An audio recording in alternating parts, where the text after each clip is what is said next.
Жолда келе жатып бірыңғай осы Жаңақорғанға қарай біз келе жатырмыз да. Жаңақорғанда мен байқағаным өте ерекшеліктері кіреберістің барлығында өте талдар егілген ше.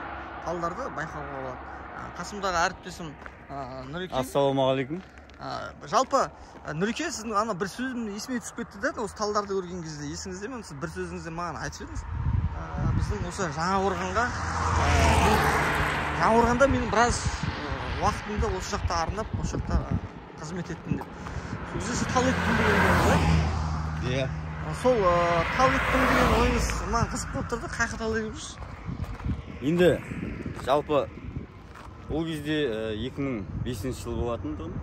Ол кезде мына жер жоқ тұғын. Ол кезде көне трасса, қаламен де, Түркістанмен де көне трассамен байланысады. Және анарда қазір кентке кіретін жер бар. Кентке кіретін жердегі екі дәл осылай істелінген жолдың жиегі бар. Соны кезінде Елубаев Мейрамбек деген кісі осы жерде электростанцияның басшысы болатын тұғын. Камқоздағы басшыны ұмытып отырмын. Сол кезде камқоздың басшысымен бірге ұйымдастырып, камқоз келіп жерін жыртып, рестен келіп, жаңа электростанциядан келіп трансформатор қойып, сөйтіп ұйымдастырып берді. Маған арығымды қазып, мен ауылға кіреберістің үй жерінде тал егіп. Жақсы. Онда Нұреке, сөзіңізді бөлгенімізді айып етпеңіз. Онда Нұреке, давай біз осы әдемі бір Жаңақорған кент екенін, бір атмосфераның бар екенін көрсетіп, Жаңақорғанның әдемі бір жеріне суретке түсіп, кіреберіс жерден бастаса қалай қарайсыз? Иә, біз енді қош келдік Жаңақорғанға. Біз бүгін Жаңақорғандамыз, және жексенбі күні осы жерден өтіп кеткен болатынбыз Жаңақорған қаласынан, кентінен. Біз ауылдағы барлық болып жатқан жақсы, жағымды және кейбір ұсыныс пікірлерін бір тыңдап өтіп, оңтүстік сапарымыз аясында Кентауға, Түркістанға, Шымкент қалаларында болып, және қайтар жолда біз қазір Қызылордаға қайтып бара жатырмыз. Қайтар жолда Жаңақорғанға арнайлап соғып, осы естіген дүниелерімізді көзбен көрейік деген ойдамыз. Сіздермен бірге Жаслан Жакуп және мен Нұрлан Көптілеу. Жақсы, жарайды, кеттік ендеше.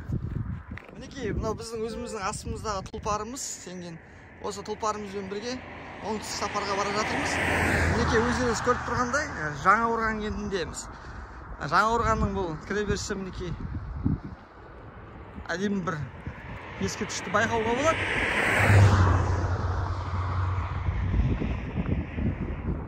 Алдымызда Жаңақорған. Ал, ендеше келесі түсіріліміз бастаймыз, бұйырса Жаңақорғанның ішіне қарай енетін боламыз. Айтпақшылай, бізде Нұреке алдында айтқан әңгіме есімізде ғой, жаңарған жалынды Жаңақорған жастарыма JG деген өздерінің облысқа танымал азаматтар туралы айтып өткен есіңізде болар. Сол азаматтар осы Жаңақорған ауданының кіреберіс жерлерінде үй салып жатыр деген біз естіген болатынбыз. Соны іздеп тауып алсақ, соны арман қарай көрсек қалай қарайсыз? Иә, менің де естуім бойынша ол осы ауылға кіреберіс паспорттың қасында деді. Біз енді жексенбі күні келген кезде сондай ақпараттар естідік. Соның рас өтірігіне көзіміз жеткізсек біріншіден. Екіншіден, жаймен ауыл енді кішкентай, кіреберісте біздің білуімізше кішкентай ғана үйлер мына жерде. Осы үйлерге барып, жаймен аралап көрсек жұмыстың барысын. Жарайды, жақсы, онда көрейік, барайық, іздейік, қарайық. Жәке, енді паспорттан кейін солға деді. Иә. Сосын сол жағындағы екінші көше деді. Осы көшеде біраз жүргеннен кейін.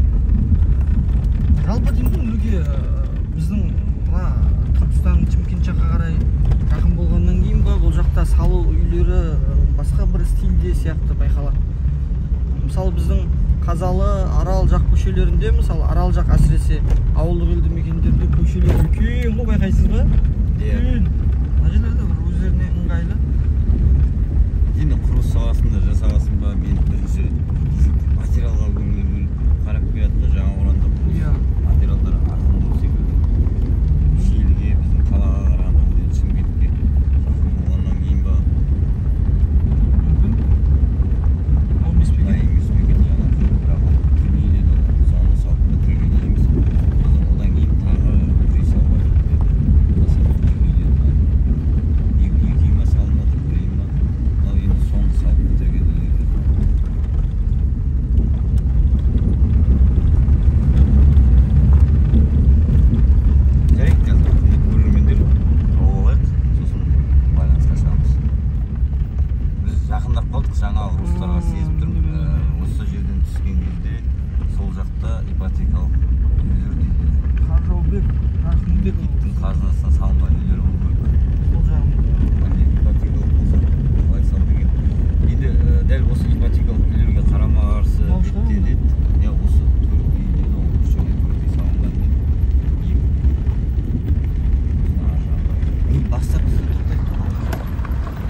О, мына үйлер екен ғой салынған жасалған. Әдемі, мынаны осы құрметті біздің көрермендер байқап қарасаңыздар, осы үйлерді ерікті азаматтар жасалып жатыр.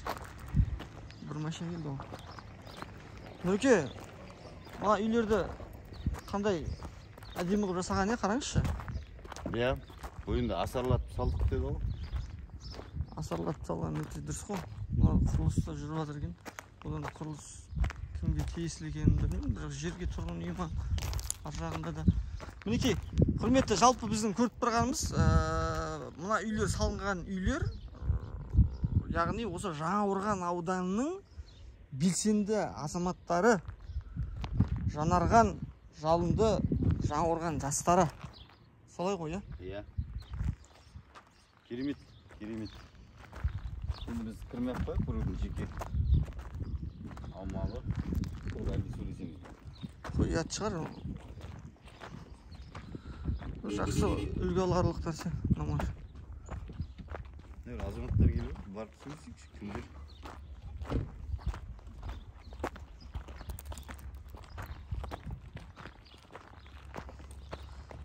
Ey, тұлпарым деп, өзім тұлпарымды да айтып қояйыншы. Нексе ғой, еш жерде қалдырмаған. Ассалаумағалейкум. Нұрлан. Ассалаумағалейкум. Видео түсіріп жатыр? Жо. Я мына жайша болғанда. Осы Жаңақорған көшелерінің салынған үйлерді. Жаңақорған жастар. Жаңақорған жастар.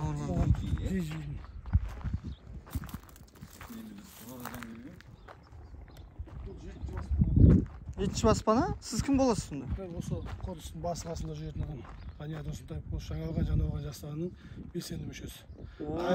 Құдай бізді айдап келді сізге. Қайырымдылық бағытының осы баспана соғу жөніндегі мен қолымнан тұрған.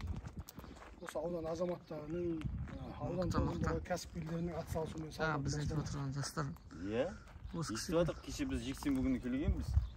Осы жерде үйлер бар, ауылдың ішінде қазір тағы бір 2 үй деді ма, 1 үй деді ма, салынып жатыр деді. Былтыр үйіміз, биыл үйіміз мынау былтыр үйіміз. Мынау биыл Берік деген коляскада отыратын ағамызға берілді. Артында Асем деген келіншекке берілді. Жалғыз бастана, 2 баласы, жарым жан балдары бар. Мынау шектеу болады, қордың өзінің жүйесі бар. Мынандай адамға береміз, мынандай адамға бермейміз деген жүйесі бар. Жалғыз бастана, көп балалы, сосын болып мүгедек болу керек. Үйінде міндетті түрде жарым жан болу керек. Әлеуметтік аз қамтылған отбасылар, енді сондай бір мұқтаж отбасыларға ғой. Енді осыны комиссия шеше ма сонда? Комиссия шешеді. Аудан халқының жиналған қаражатына баспананың іргетасынан бастап полный кілтін табыстап, ішінде дүниесін үйін алып беріп көксеміз. Дүниесін үйін? Дүниесін үйін. Үйдің ішін сыртын көрдім, керемет. Ғажап. Мынаның сыртын істеп атқан кезде бар. Мына қазір желі бойынша дамыған заман ғой. Статусқа қойсаң болды. Мынаған жетпей жатыр, мен мынаны берейін. Мынаның көзбасыларын берейін. Дәке мынаның эмульсиясын берейін деп. Біреу алып береді. Газын жүйесін мен жүргізіп берейін деп. Барлығы Алла разылығы үшін тегін жүргізіп берді. Жәке, мен түсірейін сізді.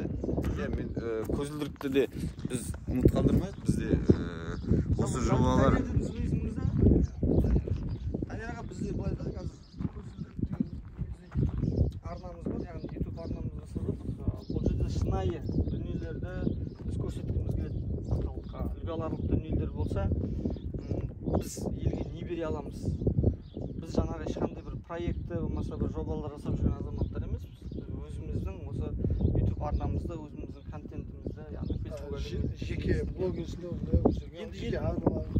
өзіміздің жеке арнамыз бар. Өзіміздің жаңағы жалпы өмірдегі көріп жатқан дүниелерді нақты ақпараттар жеткізгім келеді. Енді осы идея сіздерге қай жақтан келді? Қалай пайда болды бұл идея? Кімнің ойына келді? Бұл негізі ең бірінші бастап кезде өзіміздің достарымыз бірінші 10-ші көше дейді, ең шеткі көше, Ақтау елді мекен жоқ есебі. Осыдан 2017-те ма? Сол кезде үйін сыртына 4 ағаш қойып, палатка ақ көз матамен қоршап қойып, жалғыз бастана қасына қызын алып, сойды тұрып жатады. Үйді осы жерде бірдеңе бітірем деп басын Ақзила деген апамыз. сол кезде соны көрген жанашыр азаматтар, ауылда азаматтар. Гүлмира деген бар кісі фотоға видеоға түсіріп алып, чаттарға салады.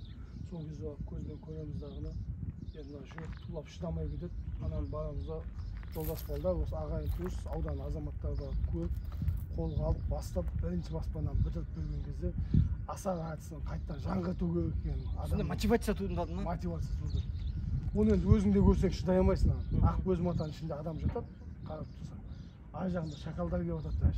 Енді былайша жалпы сіздердің біз осы жаңарған жастардың ойын, Жаңақорғанның жігіттерін біз былайша Арман деген бізде бауырымыз бар. Осы үнемі жастарға өзінің бағытын айтып, осы Жаңақорған жастарын демеушілік жасап жүретін жігіттің өзінің Facebook әлеуметтік желісінде достығымыз да бар да. Ол кісі де үнемі өзінің историяларында, яғни бөлісіп отырады. Содан мен танимын. Жалпы ол ауданда емес, сіздер жасап жатқан дүниелеріңіз облыстың көлемінде. Облыс емес, кейін республика деңгейіне дейін шығатынына мен кәміл сенемін. Өйткені себебі әрбір қазақ, әрбір қазақстандық осындай игі істерге болысуға ықпал жасау керек деп ойлаймын жалпы. Жалпы алдағы уақытта қандай жоспарларыңыз бар? Құдай қаласа осы асар әдісін басталғалы бері мен өзім көзім анық жеткені, қазір ауыл жерде осы қайырымдылық әдісі, асар әдісімен қаншама баспана салынды. Оған деп бүйтіп бағыттап тоқтап қойғанда не тұрмады. Енді қазір асар әдісімен қазір ауылдық жерлерде, Қызылорда облысында жайлап барып жатқан шығар. Енді арманға бүкіл облыстарда, бүкіл аудандарда дәл осы дамыса, ауданымыздың, еліміздің ахуалы кәдімгідей жақсарып қалады деген сенімдемін. Бұл да только жұмыла көтерген жүк жеңіл, қайырымдылық жасасаң, қайырын өзің көресің деген ұғым бар. Осы біз Жаңақорған жастары жұмыла көтерген жүк жеңіл дейміз дағыны, мына жерде шлакоп түсіретін болады. Бір машина келсе 15-20 бала келеді дағын 5 минутта бітеді. Ағаш келсе, ағашты ашылау керек десе, мына жыл-жылға бөліп алады. 99 жылғы жігіттер бүйтіп қарасаң, әжетханасын өзіміз соқып береміз дейді. 99-лар. 2000 жылғы жігіттер. 2000 жылы той. Бәрекелді. Барайық шамалы жүрейік. Оның іші Енді дәке танысқаныма қуаныштымын. Жалпы мынау бізде қазір жоспарлар бар енді ше. Ауылдың ішінде тағы бір қазір бір өзіміздің өткенде жексенбі күні естіп кеткен тағы бір-екі жерлерде болып жатқан жақсы игі істер жайлы ойым солар нысандарды көріп кетсек па дейміз. Сіздің бір кешкілік уақытыңыз болса, біз естідік, биыл тағы да осындай 2 үй деді ме, 1 үй деді ме салынып жатыр деді. Қазір тағы 9-шы баспананың іргетасын қалап бастап кеттік. Алла қаласа, оны көтеріп қойдық. 1 үй салынып жатыр биыл, иә? Қазір тағы да уже бастап кеттік, көтеріліп жатыр қазір. Енді оның іргетасын қалап көтеріп қойдық шлаковкпен. Енді үстін жауып, осы соңғы 1 ай, 1,5 айдың жобасында табыстаймыз, Алла қаласа. Сосын бұл оразада Рамазан айының 1-2 күндері басталады. 3-ші айтқа дейін ішінде толы, газы, кілемі төселіп, диваны, ішінде андай несімен, ыдыс аяғымен, столдарымен табысталады.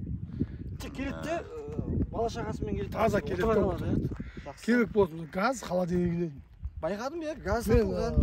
Байқадым, бізде мына осы сыртта, заводта істейтін кісілерде қазір мына WhatsApp-та статус дейді ғой. Статусты көрген кезде мені қазір 1000 адам көреді. 1050 адам қойдан көріп отыр. Көрген кезде әрқайсысы өздігін атып жібереді ғой. Мен мына газ пешін әперейін, мен холодильник, телевизорын құшақтап келе жатады ғой біреу. Жалпы адамзат өзі жақсылық істеуге құмар ғой жалпы. Біз осыған үндеп отырсақ. Қанша жылдай болды бұлай жасап отқандарыңыз сонда? 2018-ден бастап. 2018-де, қазір 4 жылдай уақыт болды. 4 жылда 9-шы баспана салып отыр. Әдемі жетістік, әдемі. Мына 2000 жылғы Нұрғазы деген бауырларымыз қарашы. Айтыңыз. Ішін көрсең вообще евро. Маған бір қарап айтып жүрейінші, 2000 жылғы деп айтып жатыр ғой. Біздің ана кейбір жастарымыз бар, таң атады, кеш батады, өзінің уақыты, өзінің уақытын пайдалана алмайды, болмаса өзіне біреуге игі іс жасай алмайды, болмаса жұмыс жасамайды, ата-анасына ауыртпашылық салып жүрген жігіттер бар. Бірақ енді бұл үлгі аларлық дүние деп айта аламын, себебі әр адамның өзінің шын ниетімен келіп осындай әрекет жасап болмысына ықпал етіп жатса, ол неге жасамасқа? Сонда сіздерде әрбір жыл өздері бөліп алатын болып тұр ғой сонда. Бізде 99 жылғы жігіттердің әжетханасы. Анау 2-ші былтырғы баспана, иә. Ананы өзі айтады. Былтырғы баспана. мынау енді 2000 жыл жүріп Ваняға маған бер, мен істеймін, мен қоямын. Таласып жүр. Одан кейін мынау артылған тастар бар ғой мен. Мына артылған тастарды енді мына құмырсқа ұқсап жүр. Тиек әкеліп мынандай жерге қойғанын көрсең. Маған WhatsApp-ма жазсаң, видеосын жіберіп қоямын. Істеп жатқан кезде. Мынаны әрқайсысын көтеріп, шекарасын сызып қойғанбыз ғой енді. Жалпы мынаны тасуда баяғы майша келгенде баяғы оңай емес екен. Біз сияқты адамдарға да именно. Мына тастың өзі де салмақ қой. Қазір асыр түгел жаңағы айтсаң әркім сылтауын айтып кетеді ғой. Ой, тасташ, қолым тимей жатыр, тусқаным өтіп жатыр. Мына алдында жатқан ГПС мына жерге қазір 10 шақты машина кузов есептегенде 10 шақты ГПС түсті, тас қиыр жақ тас. Мына жақ айтса мынандай құм шығады. Мына жақта да құм. Мына жақ құм мына. Мына осындай құм шығады. Мынандай қылып істеуге ше ешкімнен сұрамайды. Ашок деген бабамыз ғой. Ашок? КамАЗ иә. Қасына 5-6 КамАЗдап келген ғой. Данияға мен КамАЗбен тас алып келе жатырмын дейді. Мен ол салынып жатқан баспанаға үлесіміз болсын дейді. Келді да мына жерде таспен көп кетті ғой. Ашок, братан, от души. Рахмет, Ашок, брат. Иә. КамАЗистерге басқа өңірдің де КамАЗистерін үлгі алатын бір тек Қызылорда мен Екотаға шығатын жігіттер да олар бағанағыдай ішінің жылуын көтеріп тастай салады. 500-600 теңге болады.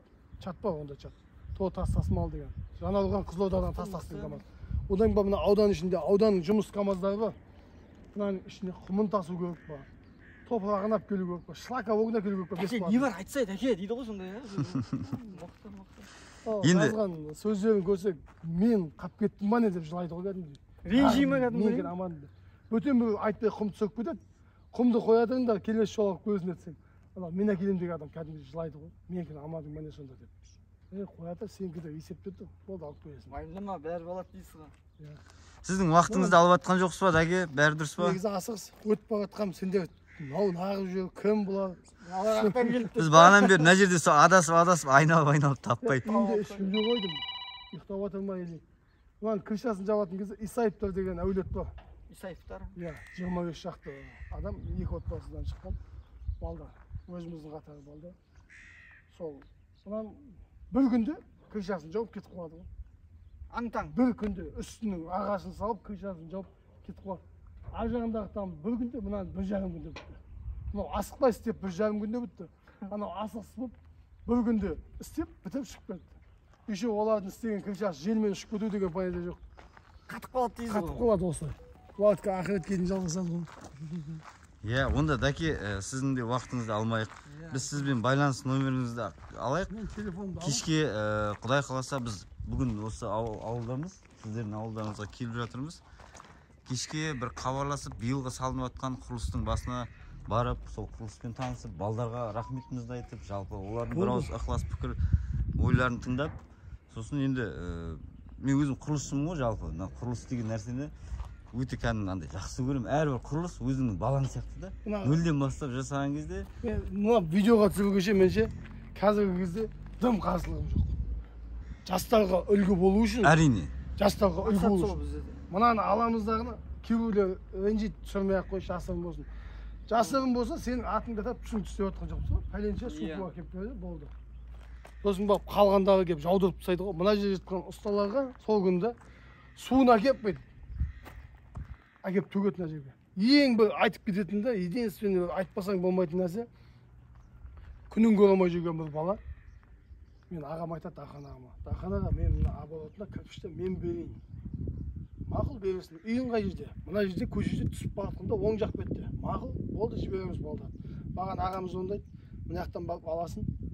Біздің балдар түсіп баратқан кезде сол жақ бетте де кесек құятын біреу бар екен. Соған бараттағында сұрамайды, пикаппен кірпіштерді салып жатады. Ана бала жылап тұрып Дархан ағама звондайды ғой. Дархан аға, менің кірпішімді алмайтын болдыңыздар ма деп. Сенікін алып жатқан жоқ па? Жоқ, менікі немес, қарама-қарсы үйден бөлген алады. Тегін беріп тұр. Ана қарама-қарсы үйден алып жатыр деп, ана береді даған же. Ана алып жатқан үйден нағып жатсыздар, менікін алмайтын болдыңыздар ма деп жылаған кезде мен тоқтатамын да балдарға деймін. Ана үй екен шатасып кетіпсіңдер. Сонда ол біздің бүкіл сауабымыздың бәрі ана баланікі деп ойлаймын мен. Күнін көре алмай жатқан, кесек құйып күн көріп жатқан бала оборотқа өлетін кірпішін беріп жатыр да. Алла разылығы үшін. Сонда кішкентай баланың жүрегінде уже қайырымдылыққа, мынандай ізгі жолға жұмсау деген дүниесі бар екен да. Әп бәрекелді, тамаша. Енді тоқтамайтын бір үлгіміз осы кішкентайлар көзге алып, осы видеоны, біздің сөзімізді істеп жатқан ісімізді көрсе, арманға тоқтатпайды деген сенім. Енді сіз де бізге көмектесетін болып тұрсыз. Историяңыздан 1000 адам көреді деп жатсыз ғой, біздің де сілтемеміз салып тіркеліп қойыңыздар, құрметті достар. Біз осындай дүниелерді, осындай азаматтарды мінеміз. Қолының өзі біздің қолымызда ақсаусақта ғой жаман. Бұл кісілердің ол бізге де осындай сіз сияқты азаматтардың еңбегі бізге де тие берсін, шапараты тие берсін. Құдай қаласа. Көп тоқтап жатырмын да. Негізі мына жерде өтіп бара жатқан кезде осы үйлерде не болып жатса да тоқтап көріп кеткім келіп тұрады ғой.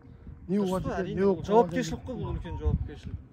Рахмет, уақытыңыз бөліп. Біз бір Құдай айдап келді ау сізді. Іздеп. Сабина. Маман қайда? Мұхан қайда, Мұхан?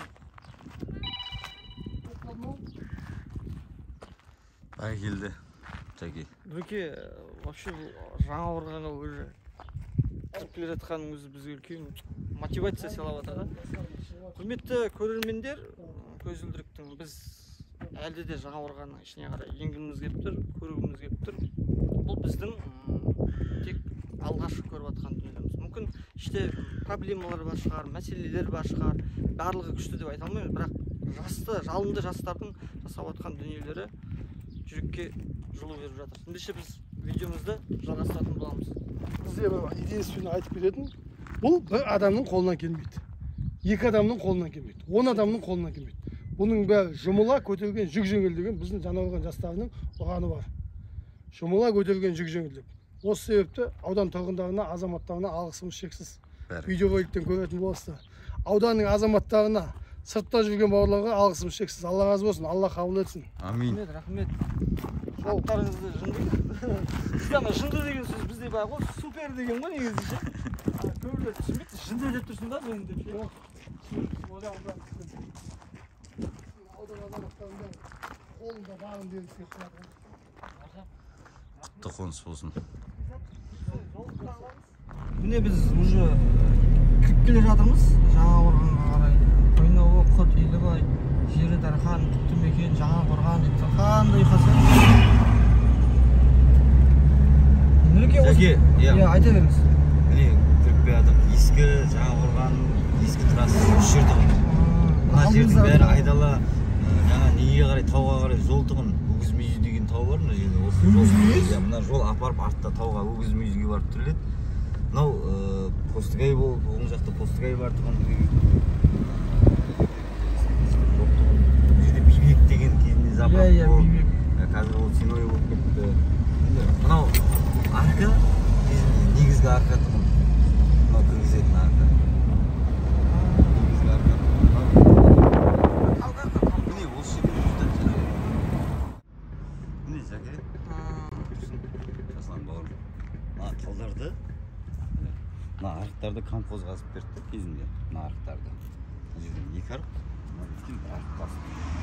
Мен сонда 2005 жылы 17-дегі ма балам, 16-дағы ма балам осы жерде Мейрамбек Елубаев деген кісі ғой, ресторан. Мына жұмысты ұйымдастырған негізі сол кісі. Нұрлан деді. Талдың бәрін өзіңіз ектіңіз бе сонда? Талдың бәрін өзіміз. Мықты. Бірақ егі суар қазанда кешке 2 мезгіл суаратын тұрмыз. Осының бәрін ұйымдастырған, жаңа айтып жатырмын. Ол кісі айтты, Нұрлан, саған мынандай ұсыныс деді. Қалай қарайсың? Мына Жаңақорған кіре берісте сенің ізің қалсын, жас баласың ғой деді. Ізің қалсын, мен комхозға бір өтініш еттім, атын ұмытып қалдым, комхоздағы кісінің мұртты кісі тұғын, ұзарау келген, бойы ұзын. Сол кісіге айтайын, мына жерге біз тал ексек кіре беріске. Сен соны күтіп баптасаң, мен саған мынандай трансформатор қойып берейін. Трансформатор. Мынау сол кездегі аудандық жаңа электр станцияның атынан қойылды мына трансформатор. Сөйтіп комхоз бір айналдырған бір 2-3 күннің ішінде осы жұмысты ұйымдастырдық та. 2-3 күнде? Айналдырған 2-3 күннің ішінде рестен келді, трансформатор қойды. Комхоз келіп бұл трансформаторды қойып жатқан кезде мына арықтарды трактормен қазып берді. Мына жерге көшеттер әкеп берді. Жұмыс басталып кетті. Комхоздан 1-2 адам көмектесті. Көшеттің бәрін бет-бет отырғызып, қызық, басында қызық болды Жаке. Мал тал суды жібереміз ғой жерден, скважинадан. Трансформатор арқылы скважинадан суды жібереміз. Жіберген кезде мына енді жаңа арық қой. Бұрын соңды арық болмаған, қолдан қазылған. мына жерден суды мынаға артқа су жіберіп жатсаң, ол анарадан шығып кетеді. Су ма? Су айдап кетеді, я басқа жерден жырып ше. Ой, мына жақта жүрсең, ана жағындағы үйге су барып жатады ше. Бірақ осы жердегі тұрғындарда майже арасына көмектесіп, мысалы азанда мен суды бастап ашып кетемін ғой. Азанда ашамын, бәрін тексеріп, бейт-бейт бір алып кәдімгі осы жерде жүріп түскен үйге барамын. Түстен кейін демалам, кешке таман күннің қызуы қайтып келем, сөйтем де қайта насосты қосам. Енді мына жердегі бастапқыда 10-15 күн күшті бір қарқынмен жүрдім да басында. 10-15 күннен кейін сұрақтар пайда болды, мен істеп жүрмін жаңа орғанда деген сияқты. Талы келіп, мына жерде әркімнен әңгіме естіп қаласың. Кейде енді болады ғой халық неше түрлі. Бірақ негізгі халық өте жақсы позитивті қабылдап, мен жас бала болғасын кейбір нәрселерім сол кезде бәлкім андай жастық жалынмен жасалынды. Енді кейде Болат ағамызды біз қалада тал егіп жүргенін айтамыз ғой. Болат ағамызбен біз енді осы талдың осындай нәрселеріміздің арамызда осындай бір байланыс болғаннан кейін кездесіп қалып, осы өмірде сондай бір жақсы аға іні болып қалыптасқанымыз да сол шығар. Жақсы Нұреке, тамаша, ғажап, үлгі аларлық іс екен.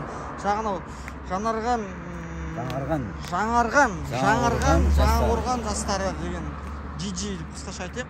Мен де өзім GG-мін ғой былайша. Білесіз ғой. Мен ойлаймын да, мысалы сізде осы жақта тұрғанда осы уақытқа дейін мүмкін сол кісілердің де қатарында болар ма едіңіз деп, жалпы сіз осы дүниелерді мынандай дәл осындай елге қарашы, қандай ғажап, бұның иісі қандай, ауасы қалай, мынау жүрудің өзі де әдемі ғой. Бірақ енді қазір соны жандандырып, осы талдарға міне қарап, мынандай жаңа жарықты жасап, мынандай жүруге бұрышаткілер төсеген өзі де бұл да жақсы. Жалпы жақсы. Ана беттің талдары шамалы торайын депті. Жаңа орған келген сайын менің өзімнің бала шағаларым білет. Осы талды кезінде біз өзім еккенімді, мен енді бірнеше рет жаңа орғанның үстінен өтіп баратқанда, Арыстанбап бабамыздың басына баратқанда, Түркістанға баратқанда арнайлап соғып, бала шағама үлгі ретінде айтып кетемін. Міне, мен сендердің әкелерің еккен кезінде, сендер де осындай тал егіп, елге осындай бір шапағаты тиетін, елге бір жақсылығы тиетін, басқа өздерінен кейінгі жастарға, басқаларға, өздерінен кейін қауымға үлгі болатын істі істеңдер, істеп қалыңдар деп, енді өзіміздің насихатымды айтам бала шағама. Өткен сайын риза боламын, қуанамын. Енді бірі білет, бірі білмейді. Сіздің білмейтін дүниелеріңіз көп болып тұр ғой әлі сіздің. Жақсы, онда Нұреке, енді кірейік жаңа орғанға. Кірейік, кіргенде қалай? Мынандай жоспар болып тұр, Жәке. Мен енді білесіз ғой, мен жаңа орғанда, Шиеліде, барлық аудандарда белсенділермен тығыз қарым-қатынастамыз. Мен жаңа орған келатқан кезде осы жерде бір-екі кісілермен сөйлескем, жалпы белсенді қауым. Бір көшеде адресін жіберемін деген қазір WhatsApp-пен. Бір көшеде бүгін аудан әкімі халықпен кездеседі деді ма, әлде бәлкім бір тұрғынның үйіне барады, жағдайын сұрайды деді ма. Аудан әкімі ма? Аудан әкімі. Шатаспасам аудан әкімі, кент әкімі болып қалуы мүмкін. Біз бірінші бүйтейік. Сол көше бойынша қазір сол жігітке хабарласып көрейік. Егер уақытымыз сәйкес келсе, сол жерде бір өтіп кетейік. Сосын әкімдікке соғайық. Енді жастар жылы, білесіз, балалар жылы. Жастар жылы емес, балалар жылы. Ниетіміз деп бір ағамыз айтып еді. Жалпы сіздің ниетіңіз. Балалар жылына қатысты бір тақырыптарды қорайық. Бүгін қоғамдық кеңес мүшелерімен кездесуге тырысып көрейік. Біз ешкімге хабарласпадық. Бірақ қазір біздің енді барып, жаймен осы әкімдіктің айналасына барғаннан бастап, ойлаймын, әдемі басталды, өткен жаңа орған. Әлі позитивті көңіл күйдемін, мен жаңадан кейін әлі толқып тұрмын. Енді ол сіздің қасыңызда жүрген адамға да байланысты ғой, Нұреке. Ақ пен қарасын сіз айтыңыз, біз көзілдірікпен шынайысын еткізуге тырысайық. Қош келдік тағы да. Жолымыз оңнан болсын, сәтімен бәрі. Жақсы, біз келесі түсірілімізді жалғастыратын боламыз. Бізді жақсы дүниелер күтуге өздеріңізді дайындай беріңіздер. Біз уже жаңа орғанға кіріп деп жатырмыз, құрметті көрермендер. Кіріп келе жатырмыз. Ары қарай жалғастырамыз түсірілімізді. Біз енді жаңа орған кентінің көшелерін аралап келе жатырмыз. Сарыөрік пісіпті, сарыөрік. Нұреке, сарыөрік үйі көреді бір, кетті лақты олдыңнан айтыр, бейдің үстіне бейсірайды. Қазір анау моды болғанда деймін осы ше. Қарашы. Оң жақтағы ше. Bir tanesi kalsın alıp gidip baktım. Oğuz'dan gelip тұрды. Hep бәрекелді. Oğuz'un тұрғындарымыз da.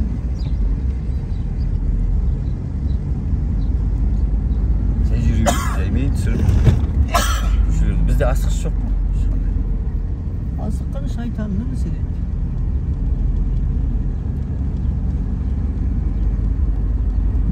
Jip тұрып, jip.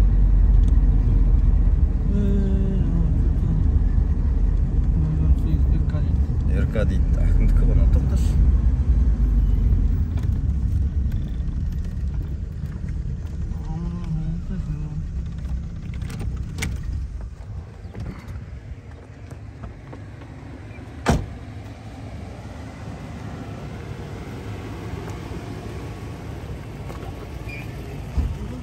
Ассалаумағалейкум аға. Қалайсыздар? Әкім машинасы ғой, иә? Қалайсыздар? Аманшылық, бәрі жақсы? Кірек ішке. Қаладамыз ғой аға. Жай аман сен ауылға келе жатыр едік. Осылай өзіміз түсірілім жасап жүреді. Бізде Ақпен Қара Сарыптың алаңы бар. Соның аясында қуанып қалдық жаңа өйстіп келіп. Сіздермен кездесіп отырған халықпен. Сіздер шақырып қойдыңыздар ма? Жоқ, біз шақырған Жақсы. Нұрлан. Иә, Нұрлан, білемін ғой. Нұрбол сыртыңыздан білеміз ба келдіңіз? Нұрекеңді біз ютубта, неден, фейсбуктан көреміз бұл кісінің. Бұл кісінің қайсы болып қалды негізі. Біз негізі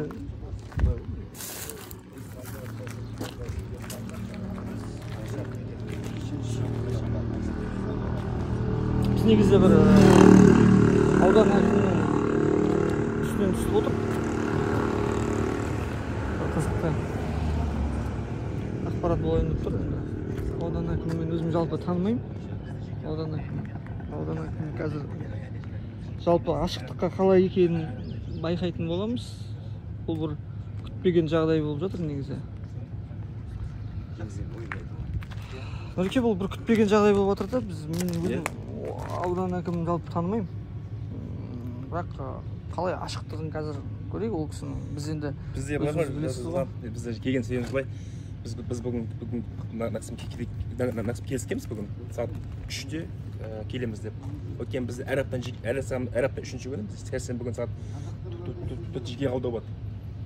Жеке қабылдауда кім келеді? Сол мысалы мәселесіне байланысты. Оң шешім шығару мәселесінде осындай үйде тұра алаймыз.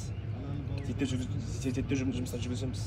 Нұреке, өзіңізді бір таныстырып жіберсеңізші, өз-өзіңізді. Иә, Нұрбол Бакиров, аудан әкімінің баспасөз хатшысымын. Баспасөз хатшысы. Есім Нұрлан, қуаныштымын.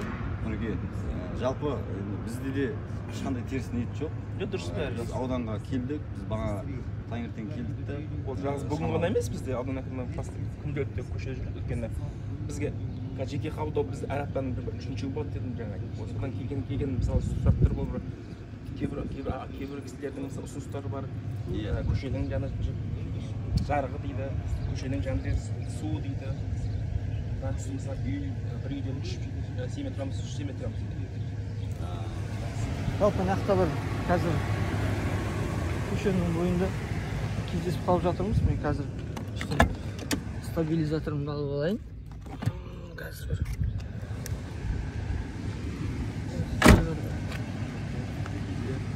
Нұреке, толыққанды айтып жібересіз бе, түсіндіріп? Бұл жерде енді не болған? Аға, біз енді сіздің бір қандай бір жаңағыдай айтып жатырсыз ғой, шақырып қойды ма деген сияқты. Бір үстіңізден түскен сияқты болып жатыр, бірақ біз жаңа ауылға кіреберістен паспорттан бастап аналар не болады ғой. Ана кісілер айтады, ол кісілердің өзіне де шамалы. енді ашық үкімет концепциясы бойынша келіп жатырмыз. Бұл жерде неге жаңағы маған неге келген, жеке қабылдауыма керек үй сұраған. Қызым бар дейді, Иневали. Осындай үй керек маған. Отырған жеріміз тар, жағдайымыз жоқ, үйдің жағдайы қиын деп маған келген. Сосын мен айтқам, енді очередьте жоқ екен. Сосын мен үй жаққа барып өзім көрейін деген уәде берген. Соны келіп көріп жатырмын қазір. үй жақсы, балдары бар, Құдайға шүкір. Бірақ енді тағы да үй керек. Үйдің дүнияның болғанынан кім жек көрсін енді. Бірақ енді бұндай қатты бір үйге мұқтаж кісі емес. Бірақ енді очередте де жоқ бұл кісі. И жаңағы біз заңға сәйкес бұл кісіге үй бірдеңе бере алмаймыз. Өйткені аттарында үйлері бар. И новый жаңадан салынған деймін. Үлкен үй бұған сият, бәрі сыймай жатқан ештеңе жоқ. Бірақ енді мен уәде бердім, барып көрейінші үйіңізді деп. Келдім, көрдім, өздеріне жаңа жағдайдың бәрін заңға сәйкес түсіндіріп айтты. Осындай енді түстен кейін біз осы жұмыс кестемізде осындай кездесуге келген, жеке қабылдауға келген кісілердің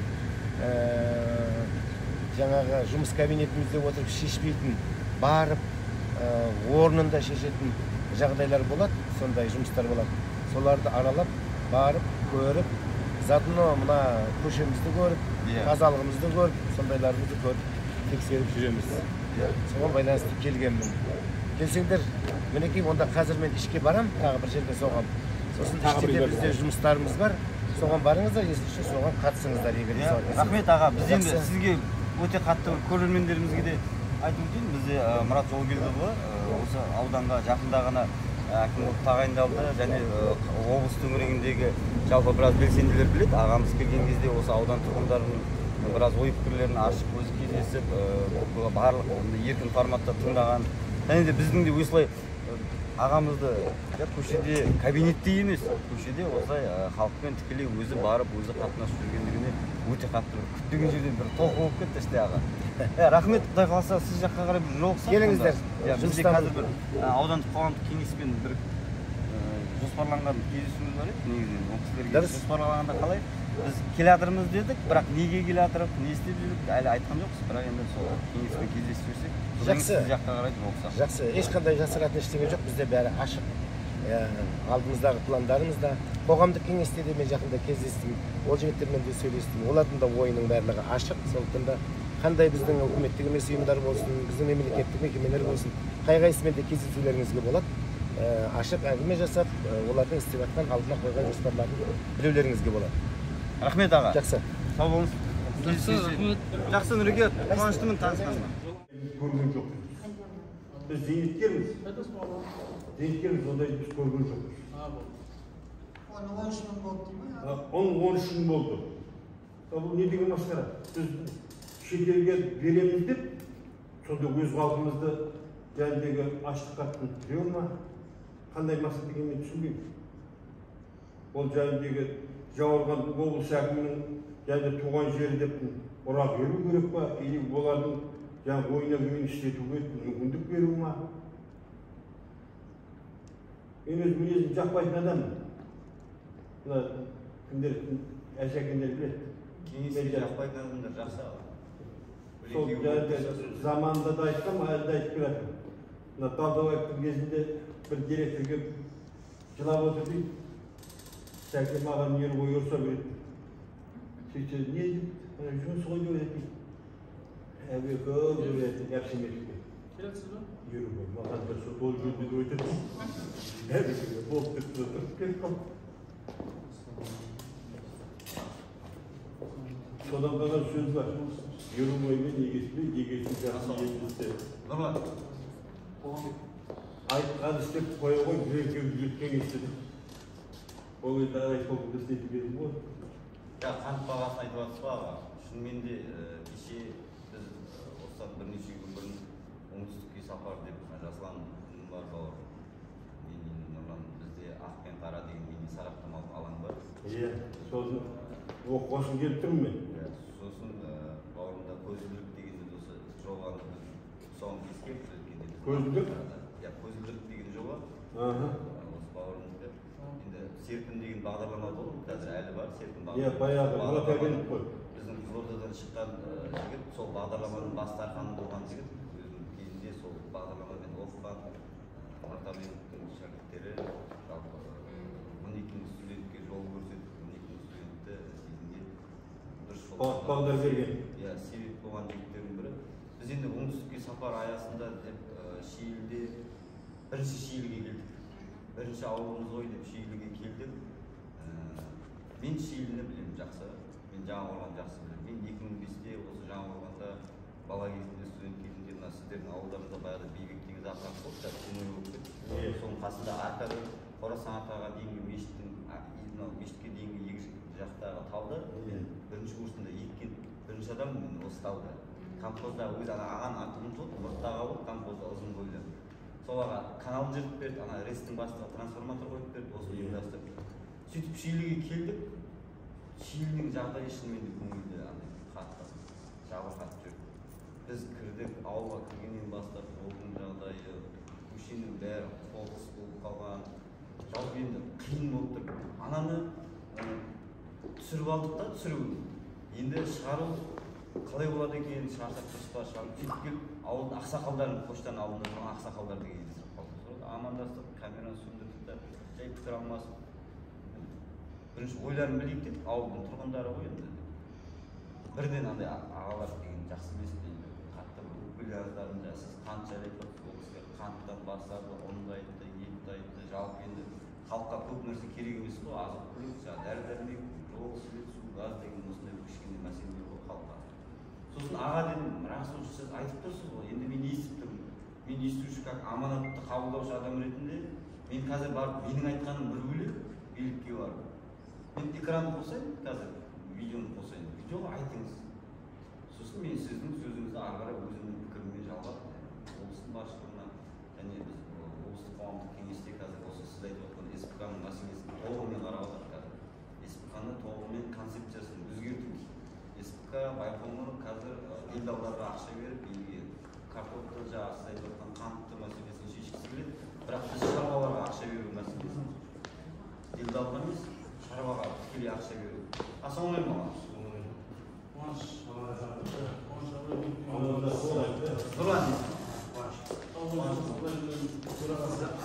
Нұрлан, біз енді қатып қойған істеміз, бәріміз жаңа Қазақстаннан жалпы. Енді Шиеліден кейін осы қатты бір көңіліміз жабық қалды. Бірақ біз оны шығардық. Шиелідегі қоқыс мәселесін, рухани жаңғыру аллеясını да шығардық. Ағаларымыздың жаңа азық-түлікке қатысты дәрі-дәрмекке айтқанын шығардық. Бізге Шиелі әкімдігі хабарласты, облыстық әкімдікке кері байланысқа шықты.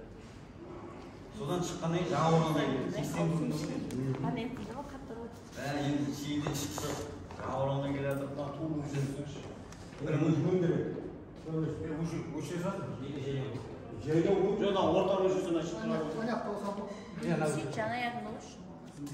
Жаңақорғанда да осындай жағдайға тап боламыз ба деп бірыңғай андай негатив қалыптастырамыз ба сонда деп ойлап қалдық та. Бірақ Жаңақорғанға кіргеннен бастап анаяқтағы нәрсенің бәрі басқаша, тап-таза. Сексенбі күні тікелей әкімдікке келдік. Тап-таза, тамаша, анаяқтағы нәрсе жоқ. Сосын Арман деген құрдасымызды Арман бауырымызға хабарластық. Сексенбі күні көп адамның тазалағанын көрдік. Түстен кейінгі уақытта келдік. Осы Арманмен осы ауылда болып жатқан жаңалықтарды дұрыстап тыңдадық. Ұсыныстарын тыңдадық. Сосын енді көшелер сайысы, одан бөлек асарлап салатын бәрін естіп тыңдап алғаннан кейін мына бүйтіп ары сапарымызды жалғастыра берейік деп әрекетке Кентауға баратын, Түркістанға баратын, Шымкентке баратын. Біз жолымызды жүре берейік, қайтар жолда біз арнайы бір күнімізді Жаңақорғанға арнайық та біз осы жасалынатын жұмыстарды толығымен ашып, бір жағынан енді келгеннен кейін қоғамдық кеңес мүшелерімен кездесейік. Біз байланса хабарда болайық, облыстық қоғамдық кеңестің мүшесінің, президиум мүшесінің бес комиссияда бар. Жалғыз екі адам бар, Сәрсенбай Бекмұратов, сіздің әріптесіңіз. Сол кісі мен екеуміз бізде облыстық қоғамдық кеңесте бес комиссия бар, бесеуінде де екеуміз. Енді бұның бір жақсы жағы бар, бес комиссияда, бір жаман жағы бар, жаман жағы уақытының толығымен соған арнайсың. Жақсы жағы мына комиссияда да, мына комиссияда көтеріп бәрінен хабардар болып отырасың. Хабардар болып отырасың. Өйткені әлеуметтік комиссия бойынша мысалы денсаулықты көтеріп жатса, мына экология, ауыл шаруашылығы бойынша СПК-ны көтеріп жатыр. Арасында байланысты білеміз. Әлеуметтік комиссия бойынша бағаларды мониторинг жасап жатса, дәл сол баға экологиялық комиссияда қаралып жатыр мәселесі. Ұштастыруға да бұл жақсы бір жағынан. Сосын енді біз мынандай ұсыныстар жасап жүрміз қазір. координациялық орталық құрсақ.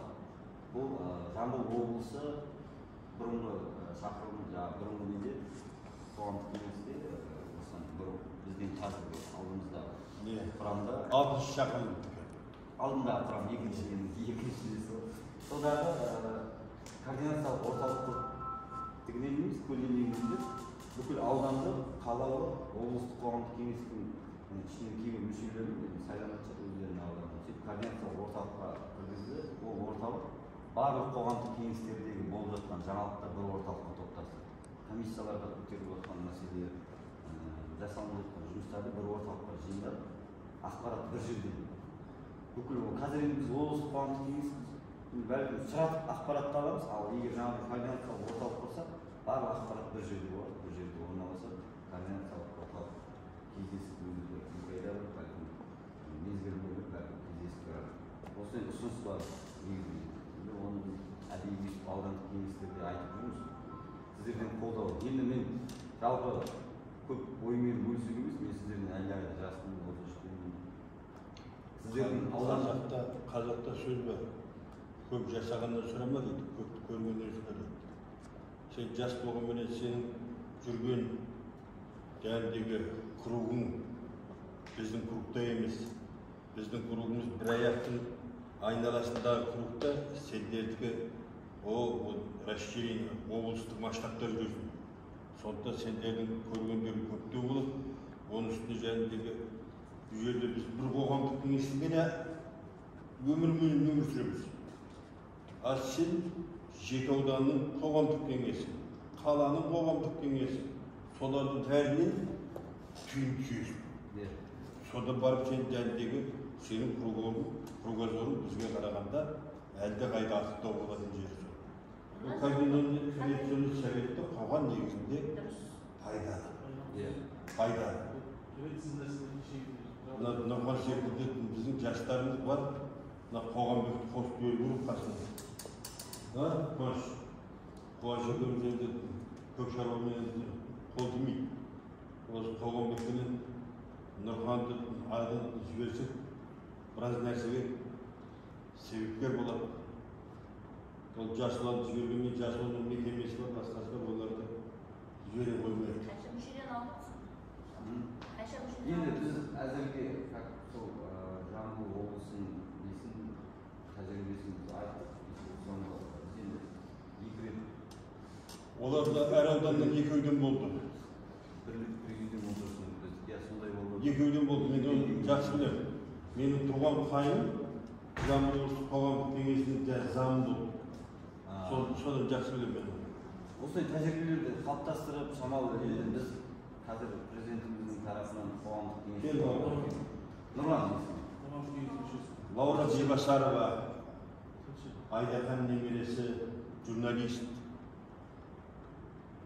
Біз енді осы тәжірибені шамалы кеше біз енді екі отырыс өткіздік, екі кеңестің отырысын, жалпы мәжілістің, сосын президенттің бір отырысын, комиссиялардың екіден үшуден отырыстары болып кетті, жұмыс шамалы басылып кетті.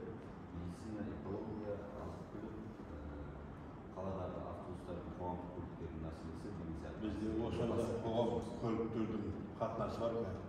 Қараймыз осы.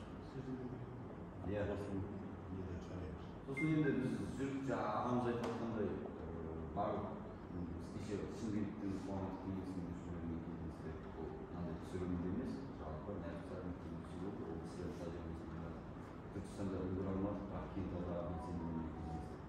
Ар жақтан, бер жақтан барынша тәжірибені бізге сырттан сынып, биге келіп осы тәжірибемен бөлісуді, біз енді жаспыз, жас болғаннан кейін барынша осы мүмкіншілігімізді пайдалануға, көп қазір үн тартып отыр, жалпы қоғамдық кеңестерге ел болып, халық болып, президент болып үн тартып отыр, сосын басқарып беріп отыр.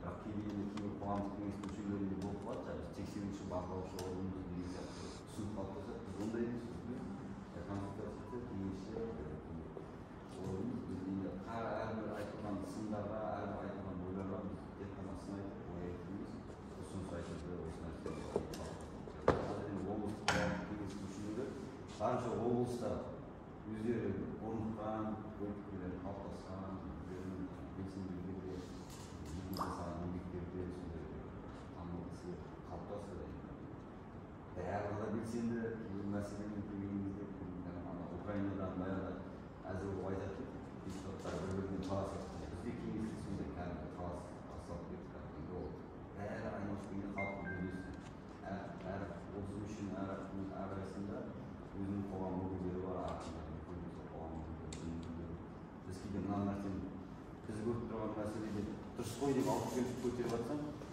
оны мына кісі басқа жағынан көрсеткен кезде не шамалы андай екен ғой деп ойланып қаласың шамалы тұра тұру керек сонда сөзімді қолдаймын бір мәселе өткенде біз қоғамдық кеңесте бюджетті қарадық бюджетті және бастығы келіп бізге несін оқыды қаралған мәселені және шығын мен кірісін бәрін айтты енді соған біз мынадай жерде мынадай қалып қойыпты мына жерде мынадай қалып қойыпты деп қостырайық десек ешнәрсе қоспайсыңдар ешнәрсе алмайсыңдар біз сендерге таныстырамыз бұл сендер одобрение бересің бітті мәслихатқа уже неғып болған сосын біз айтамыз да онда қоғамдық кеңестің қандай қатысы бар ертең сол неден бір наряд шығып жауап беретін болса адамдар қоғамдық кеңес келісім берген дейді ал ол біз бір үтіріне тие алған жоқпыз өткізіп жібердік бұндай қоғамдық кеңес қоршақ қоғамдық кеңестік кімге қажет біз былай деп ұсыныс бердік отырмыз не қатысқан кісілер біз айттық алдағы уақытта бюджеттік комиссия отырысында бюджеттік комиссияның отырысында біздің қоғамдық кеңестен 2 адам қатысатын болсын деді. Негізі 3 адам қатысса дұрыс болар еді. Негізі ең кемі 2 адам қатысу керек. Сол жерде ол жаңағыдай біздің қоғамдық кеңестің мүшелерінің есебінен сондай жаңағыдай ауданды білетін жағдайларды айтып, ана қостыратынды қостырып, алдыратынды алдыру керек. Мысалға да, ал жаңағыдай бір бағытта жаңағыдай ақша бердік дейді. Ол кеше ғана салынған көше, мысалы осы жақта бар, 3-4 көшеде 2-1 үйден ғана бар. Ал 1 километрде түніменен свет жанып тұрады. Ал мына қателіктің ішінде 100-деген үй түнгі жарықсыз отырады. Көше түнгі жарықсыз. Осындай көптеген нюанстар бар. Ал оны сен жаңағыдай не алайын десем, міне ақша қарап атырмыз. Міне. Ал анау Пәленбай 1000 киловатт күніге босқа жанып атыр. Оны ешкім сұрамайды. Ал қажетті жерде берілмейді. Міне осындай мәселелер бізде енді осы арада бүгін бір нәрсе айтып жалпы бұл қоғам кеңесі алдында практикасы бар. Қалғандағы осы кісілердің барлығы қоғамға енді өзгеріс бар. Қуанатын жағдай мысалы әр саланың мамандары қамтылды. Көптеген адам құжат тапсырды, әр мамандар қамтылды. Жұмыс жаман басталған жоқ. Қоғам кеңесінің өзгеріс бар, ол ақиқат. Кешегі мысалы жасады ештеңе, хатшының өзі айтып отыр. Келген нәрсе жерге байланысты мәселеге қарап, ол жерге байланысты өзіміздің шешімі табылу, таппау деген нәрсе. Табылған жағдайда да мәселе бар, табылмаған жағдайда да мәселе бар. Сонда мәселе бар. Бірақ енді кешегі өзіңіз айтқаннан кейін бұл қажет кеңес құрылған. Өйткені бізге қазір өзіңіз айтпақшы президент парламенттік басқаруға беріп жатқан кезде жәймелер кеше нелер көрсеңіздер алдағы уақытта уже осы қоғамдық кеңес күшейеді. Көптеген нәрсе бәрі талқыласылады. Біз қолды бүйтіп отыру емес, қолды бүйткендерге басқаша әрекетке көшу. Екінші орын қолды қолдайтындай дәрежеге түсуіміз керек. Бірақ ортада біз енді неміз жалғаушымыз бағанағы мәселелерге біз енді білетін болсақ ертең біз де жауап береміз. Біздің артымызда қанша халық болу керек. Қоғамдық кеңестің мысалы профессоры білесіз, кеше әлеуметтік желіге байланысты айтып жатқан сол қоғамдық кеңес құрылды істеп жатыр ешқандай мәселе. Бірақ болады. Ол бәрі жарияланбайды десек, мәселе көп болады. 3 мәселеде үлкен нәрсе қаралды. Қайтып кеткен адам қайтарып жүрген кезімізде болды. Біз енді үйдің болмаса үйдің отбасымызда жағдайда айтып жатқан жоқпыз. Қоғамдағы ағамыз айтып жатқан сол ол кешегі мәселе ішінде көптеген ақшалар бар. Ол ішінде қабылдамай десек ойын алаңқайлар 8 ауданда ойын алаңқайы биыл қарап отыр. Мысалы жолға байланысты кеңейту ол да керек нәрсе. Сондай мәселелер бар да, оның ішінде бандай жүйе нәрселер бар. Сол көңіл толмайтын нәрселерге неге біз бұны до этого қарамадық деген нәрсе. Мәслихатта оның шешімге кете беретін болса, біздің қажеттілігіміз не деген ұсыныс беріп сондай барлық қоғам мүшелерінен көптеген ұсыныстар болып жатыр. Мен барлық сіздің айтып отқан нәрсеңізді жүзеге асыратын болса, осындай нәрселерді кеңейтіледі, сіздермен пікір алмасып, басқа аудандармен бізде бұда бір кейбір ойлайтын ешқандай қоғамның өзекті мәселесінде бір кішкентай болса да үлес қоссақ та оны жүргізбейміз. Сол үшін атсалысып жатыр. Бағана өзіңіз де көрдіңіз, қанша айлық болады, қызмет жасасам деп жатыр. Біздің тараптан да оған кедергі емес, біздің тараптан бағанағыдай сондай түсінбейтін шешілмейтін нәрселерге демеу болсақ. Ағаларымыз барлық өмірде өз нелері бар, тәжірибесі бар. Бізден жас болсақ та, біздің тәжірибеміз болмаса да, шамалы айта алатынымыз шығар. Тәжірибе болсын сіздердің. 40-қа келді, ол болады. Болады ма? Сол сияқты Нұреген, бағана айтып отқан мәселеңізді ертерек жүзеге асырсаңыздар. Ары қандай мәселелер болса, біраз айтып отырсақ. Енді барынша сіздердің ұсынысында кетсек, мен жексенбілігінде аман айтқан, егер сіздер жаңа Нұрекет айтып қоғамдық кеңестің мүшелері тұрақты комиссияның бюджет туралы бюджет комиссиясының несіне қоғамдық кеңестің мүшелері міндетті түрде қатысуын вообще енгізсе аудан әкімдігіне, өйткені аудан әкімдігі қаралады бюджеттік мәселе. Соның несінде бюджеттік комиссиясында қаралады. Ал одан қарап болғаннан кейін ол бізде кезекте отырмыз бәріміз. Сендер қол қоясыңдар деп бұлағына солай ғой. Сендер қол көтересіңдер, келісім бересіңдер.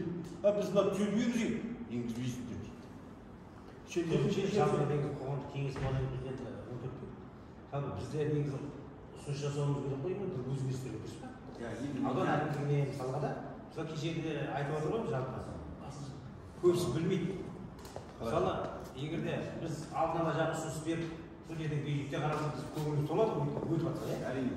Сол бізде сондай ұсыныс жасауға біздің құқығымыз барса, соны артқа алу керек та, мысалға.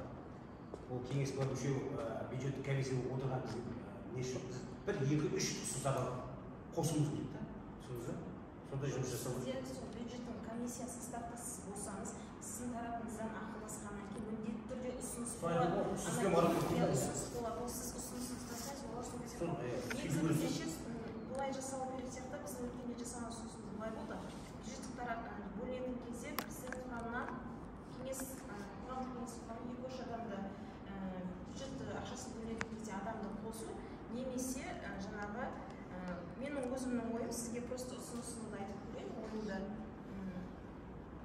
қоғамдық кеңестің өзінің арнайы бекітілген ережесі бар.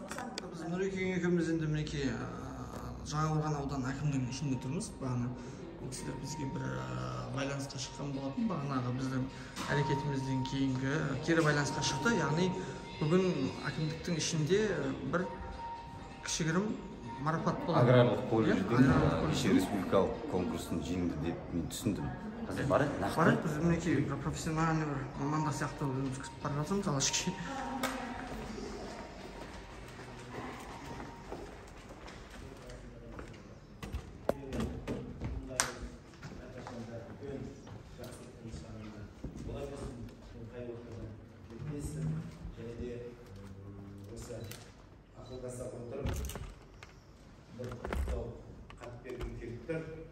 Құрметті Жомарт Абибуллаұлы және колледж ұжымы. Сіздерді техникалық және кәсіптік орта білім мен кейінгі білім беру ұйымдарының қызметкерлері арасындағы бірінші республикалық спартакиада аясында волейболдан өткен жарыста ерлер мен қыздар командалардың бірінші орын алған жеңістеріңізбен құттықтаймын. Ұжымдарыңызға бірлік пен береке, ұрпақ тәрбиесінде үздік нәтижелер, еліміздің әлеуметтік рухани дамуы саласында еңбектеріңізге мол табыс тілеймін. Құрметпен Жаңақорған ауданының әкімі Мұрат Леумбетов.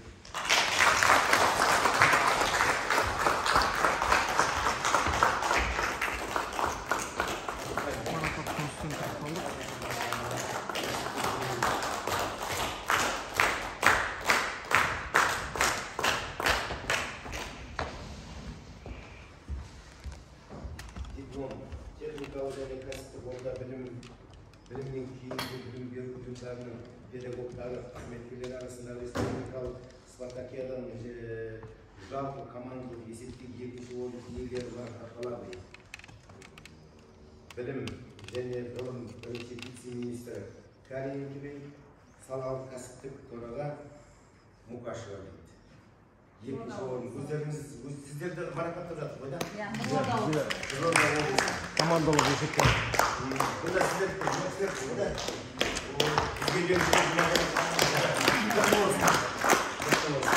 Мінекей кубоктарыңыз алған бұл енді біз үшін үлкен мақтаныш, сертификат, сондықтан да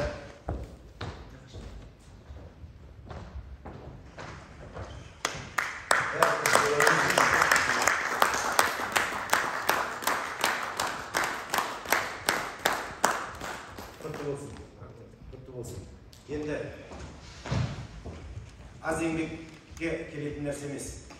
Аз еңбекке келетін бұл жетістік болатын болса, бұның бәрі қалар еді. Біздің облыста да біраз колледждер бар. Бірақ сол колледждердің арасынан бірінші орын алып, республикаға бар, одан да волейболдан бірінші орын алып, жалпы командалықтан екінші орын алып, кішкентай ғана Жаңақорғанның колледжінің ұжымы осындай жетістікке жеткеніне қуаныштымын. Әрқашан да осындай жетістіктер бола берейік. Сіздер біздің мақтанышымыз бола беріңіздер. Біз сіздер үшін қуанамыз, сіздер үшін мақтанамыз. Рахмет сіздерге. Неге деймін де, жалпы біз марапаттың үстіне түсіп қалып жатырық қой. Бүгін негізі бір өте ерекше күн болды. Сәтті күн ондай. Далада жүрген адам аяғасынан қимарат есіксетті кім ойлаған деген сияқты күннің ыстығында.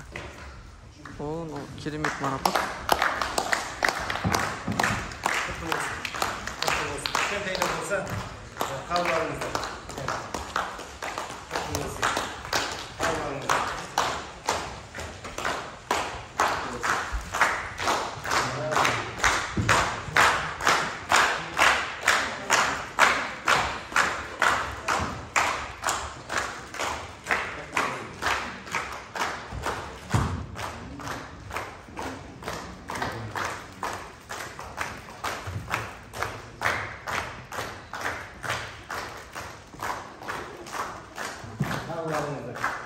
Кішкентай ғана тек көңіл бөлген. Бүкіл қатарында кішкентай қыздар қаласа болады. Ерболдарға бар ма? Мен жігіттерді енді салмайын екен.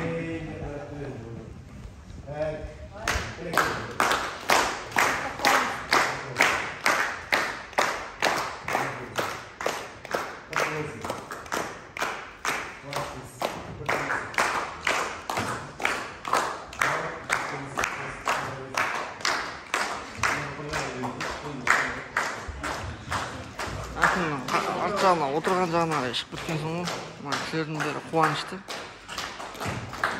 Яғни республикалық деңгейде бір жеңімпаздарға жеңімпаз атанып, сертификат алып келсе керек, 600 мың теңге көлемінде. Жаңақорған белсенді екені байқалады. Өздеріңізді көріп тұрсыздар нақты. Республика бойынша Қалеке кездесіздер ме? 795. Бәрі мазақаттың арқасы. 795 колледж бар.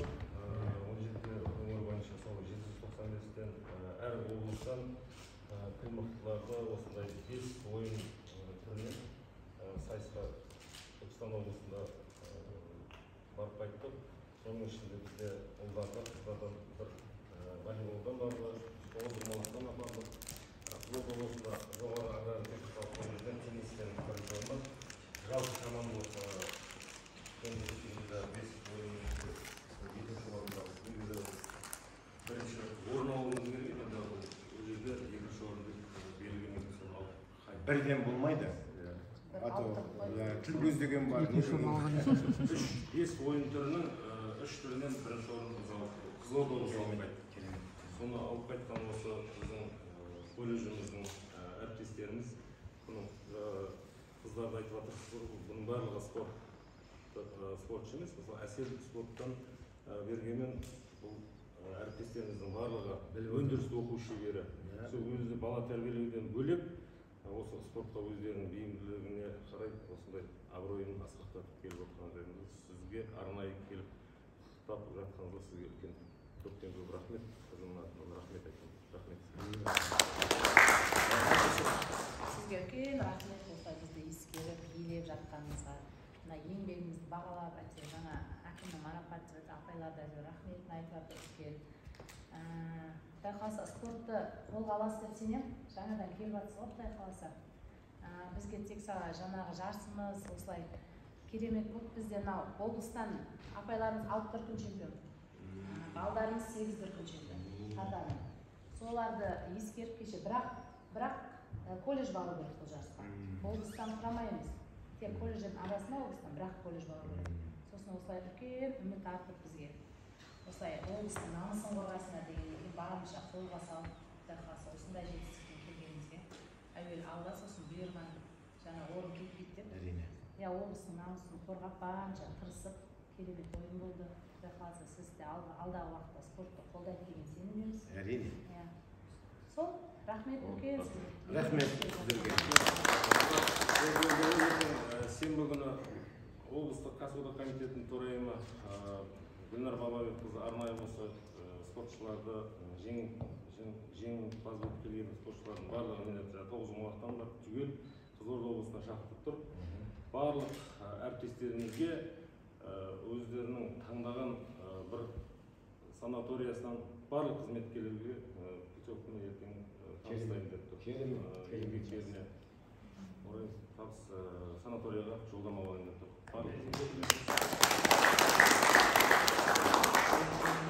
Осындай абыройды облысқа әкеліп жатқан жігіттер мен қыздардан не айып?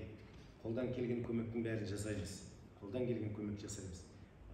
Негізі қай уақытта да өзі қазақ бір намысқа беріліп, қанға қызатын қазақтармыз ғой. Ал енді біздің елден, оның ішінде Жаңақорғаннан колледжіміз осындай үлкен жақсы орындарға ие болды дегенде действительно қанымызға қызып қуанып жатырмыз. Ол кісілер де профсоюз саласында өздеріңізге санаториядан үлкен путевка берейін деп жатса, олар да осы өздеріңіздің қолдап жатқандары. Жалғыз спорттан емес, колледж барлық жағынан да бірінші алғашқы орындарға шыға берсін. Тәрбиелеп жатқан ұрпақтарыңыз елдің алдымыздағы болашағымыздың үлкен азаматтары болсын, еңбектеріңіз рәтті болсын. Қай уақытта да Алла ауызбіршіліктеріңізді беріп, осындай бірге үлкен жеңістерге жете беруге жеткізсін.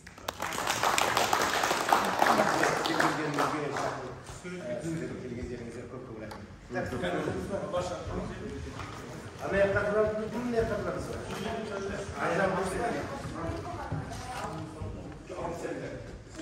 Бізде бір андай тәжірибелі бір журналист емеспіз.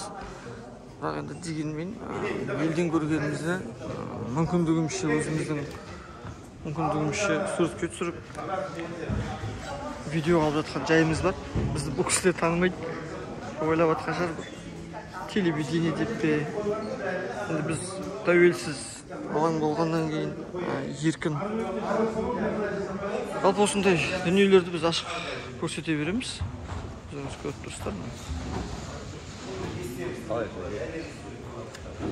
Короче, қалай болғанда тема кетіп жатыр ғой, короче. Дерзкий болып жатыр дейді ғой, андай өзіміздің көшенің тілмен айтқанда от души ғой, братан дейді ғой, сондай сияқты болып жатыр ғой. Жақсы, жалпы өзім бүгін Жаңақорғаннан дәл бұндай жақсы энергия қабылдап жатыр. Жақсы энергия аламын деп ойламадым ше вообще.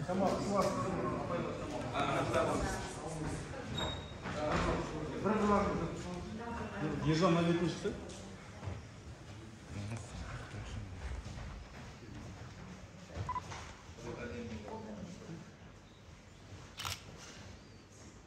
Силанша. Болды ма? Мен түсіріп алайын.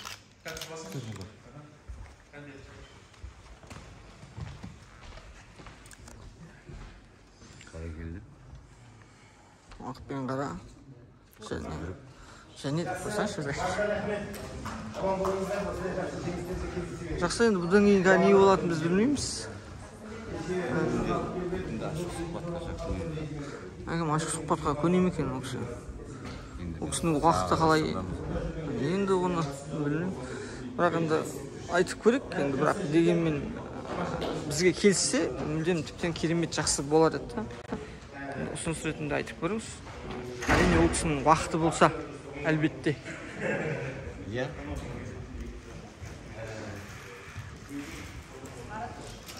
Осы эфирімізді жалғастырамыз. Спортшылар. Тіптен жақсы болады. Сіз енді бірін татсаңызшы.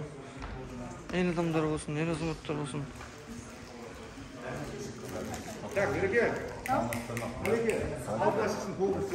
Қызылордадан келіп тұрмыз. Бүгін біз аяқ астынан Қызылордаға келіп, жолды бір-екі жерлер түсіріп жүріп, әкімнің ауларлар жүрген жеріне түстік. Мен өзім Қызылорда облысы. Балдар жұмаға келсеңдер. Келсеңіздер, Қызылорда облысынан. Ассалаумағалейкум, құтты болсын. Біз ешқандай да телеканал емеспіз, телевидение емеспіз. Біз ашық, мен өзім Ақ пен Қара деген сараптамалық алаңым бар, және коммуникациялық алаң бар. Жасұлан Жакупов деген бауырымыз, Серпінді білесіздер ғой. Серпіннің республикалық тарқаны болған, өзіміздің өңіріміздің тумасы. Сіздерден осы келгеп, жаңа әкімнің ауларлап жүрген жеріне түсіп қалдық. Одан кейін аудандық қоғамдық кеңестің отырысына қатысып қайттық. Енді мына жерге келіп едік, сіздердің осындай бәрібір бірінен соң бір әдейі ұйымдастырған сияқты. Бүгін бір келдік, бір сәйкестіктерге түсіп жатырық та, біз қуанып жатырық. Сіздерден бір-екі ауыз білдірсеңіздер, ойларыңыз айтсаңыздар. Не болып жатқанын да әлі түсініп тұрған жоқпыз. Кімді не жеңіп келіп жатқанын жаңа кірдік. Сіздер Нұрлан есімі. Жомарт. Жасұлан. Біз де не болып жатыр, қандай марапат болып жатыр, әлі ештеңе түсініп тұрған жоқпыз. Біз басшы Жомарт отырған әріптестеріміз Жаңақорған аграр-техникалық колледжінің ұжымы, біздің әріптестеріміз, ұстаздарымыз осы білім саласы бойынша биыл бірінші рет кәсіптік білім саласында осындай ұстаздардың арасында спартакиада ұйымдастырылды. Республика бойынша республикалық спартакиадаға әр облыстан өңірлерден мықты спортшылар деген команданы құрап, содан жарысқа бардық. 5 ойын түрі болды. 5 ойын түрі волейболдан, тоғызқұмалақтан, футболдан, сосын теннистен, бесіншісіне ерлер әйелдер волейболдан. Сол ерлер әйелдер волейболынан осы Жаңақорған аграр-техникалық колледжінің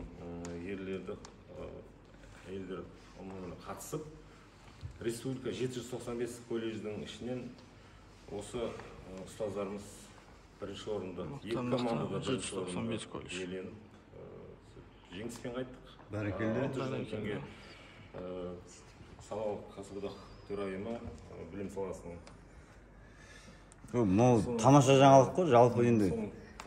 Несімен, сияқысымен осы қызметкерлеріміз бірінші орынмен келіп отыр. Сосын аудан әкімі өзі осындай үлкен жетістікті құттықтайын деп арнайы шақыртып, аудан әкімі құттықтауын да болып болса.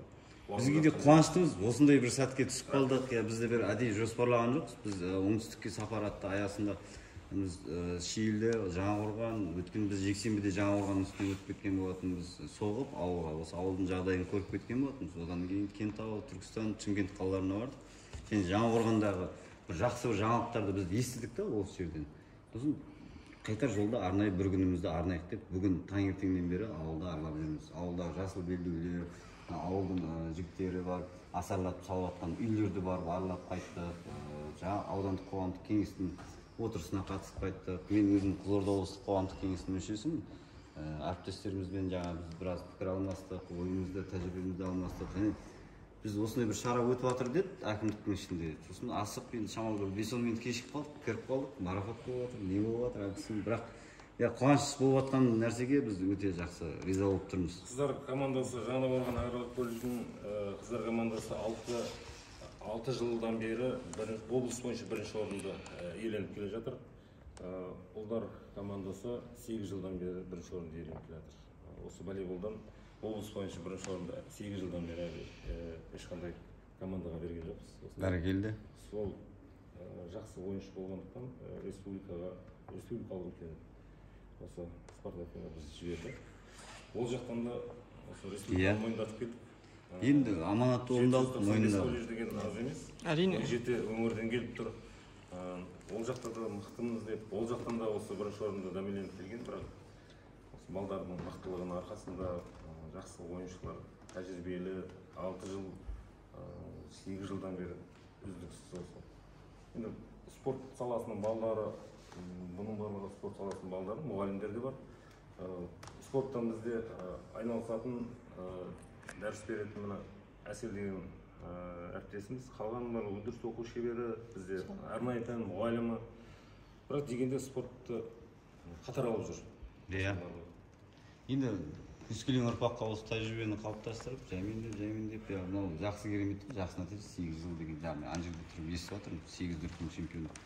Ол біреуге бұйырады, біреуге бұйырмайды. Алла жағынан берсін. Шәкірттеріңіз көп болсын. Бір жыл ортада үзген емес барлық. Үзілмесін де. Шәкірт көп болсын, шәкірттеріңіз осы өздеріңіздің жетістіктеріңізді қайталап, ары қарай осы мерейлеріңізді үстемесін.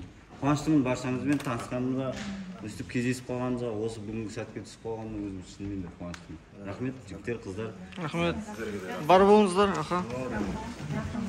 Қызылордаға жеткіземіз, сіздердің нәтижелеріңізді бұйырса. Нұреке, біз кәдімгідей жалпы сіздің өзінің әсеріңізді жаңа көпшілікпен тұрғаныңыз айтып жатсыз ғой.